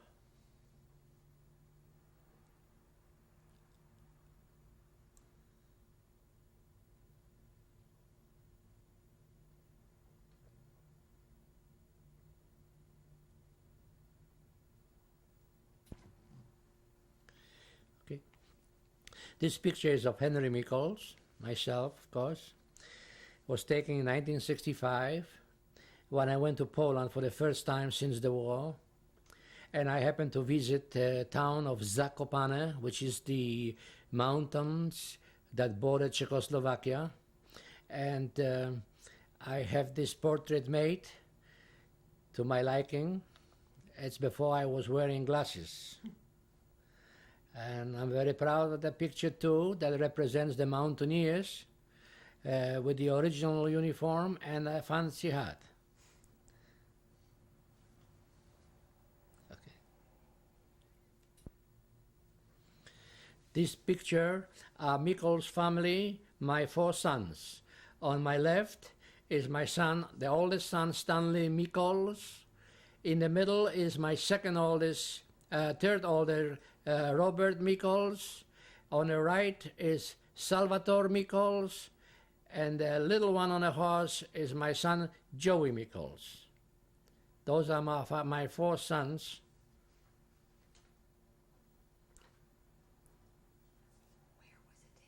This photo was taken in North Andover, Massachusetts. In the 70s according to the ages, 70s, 60s, and 70s and 60s, yes. This is picture of Henry Mikols, who in front of it is my concentration camp jacket that was taken in November 1994 in Berlin, New Hampshire. This jacket states my concentration camp number 2636, which I had in concentration camp, and above it is a triangle with a letter P, That was the insignia that was given to us in concentration camp. That only means the political prisoner, since there's a red triangle means political prisoner. Well, this jacket was with me for all those years since after the war. I had carried that from Germany to England, from England to United States. And at one time, I wanted to donate the jacket to Auschwitz Museum in Poland. I sent it to Poland to my friend. He kept that jacket, did not give it to that concentration camp because at that time Poland was under the communist rules. So when I went to Poland for the first time in 1965, this jacket was presented to me by my friend again as a present. So I was very happy to see it. And I put this jacket in my suitcase. We just changed directions, and I brought this jacket to America. Well, I like you people to know that this jacket is hanging in the Washington Holocaust Museum on display for viewers to examine and see. So if you're ever in Washington, in the Holocaust Museum, as for Henry Mikols' jacket, number 2636. Thank you. This picture represents a diploma from Colby Sawyer College, where I graduated from with bachelor degrees, and they honor me, the college honor me because of my speaking on the Holocaust. And I am very proud of this diploma. And when I ever leave this world, I will carry this with me, and I'm going to show it to all my friends out there that I made it. Honorary Bachelor of Arts degree.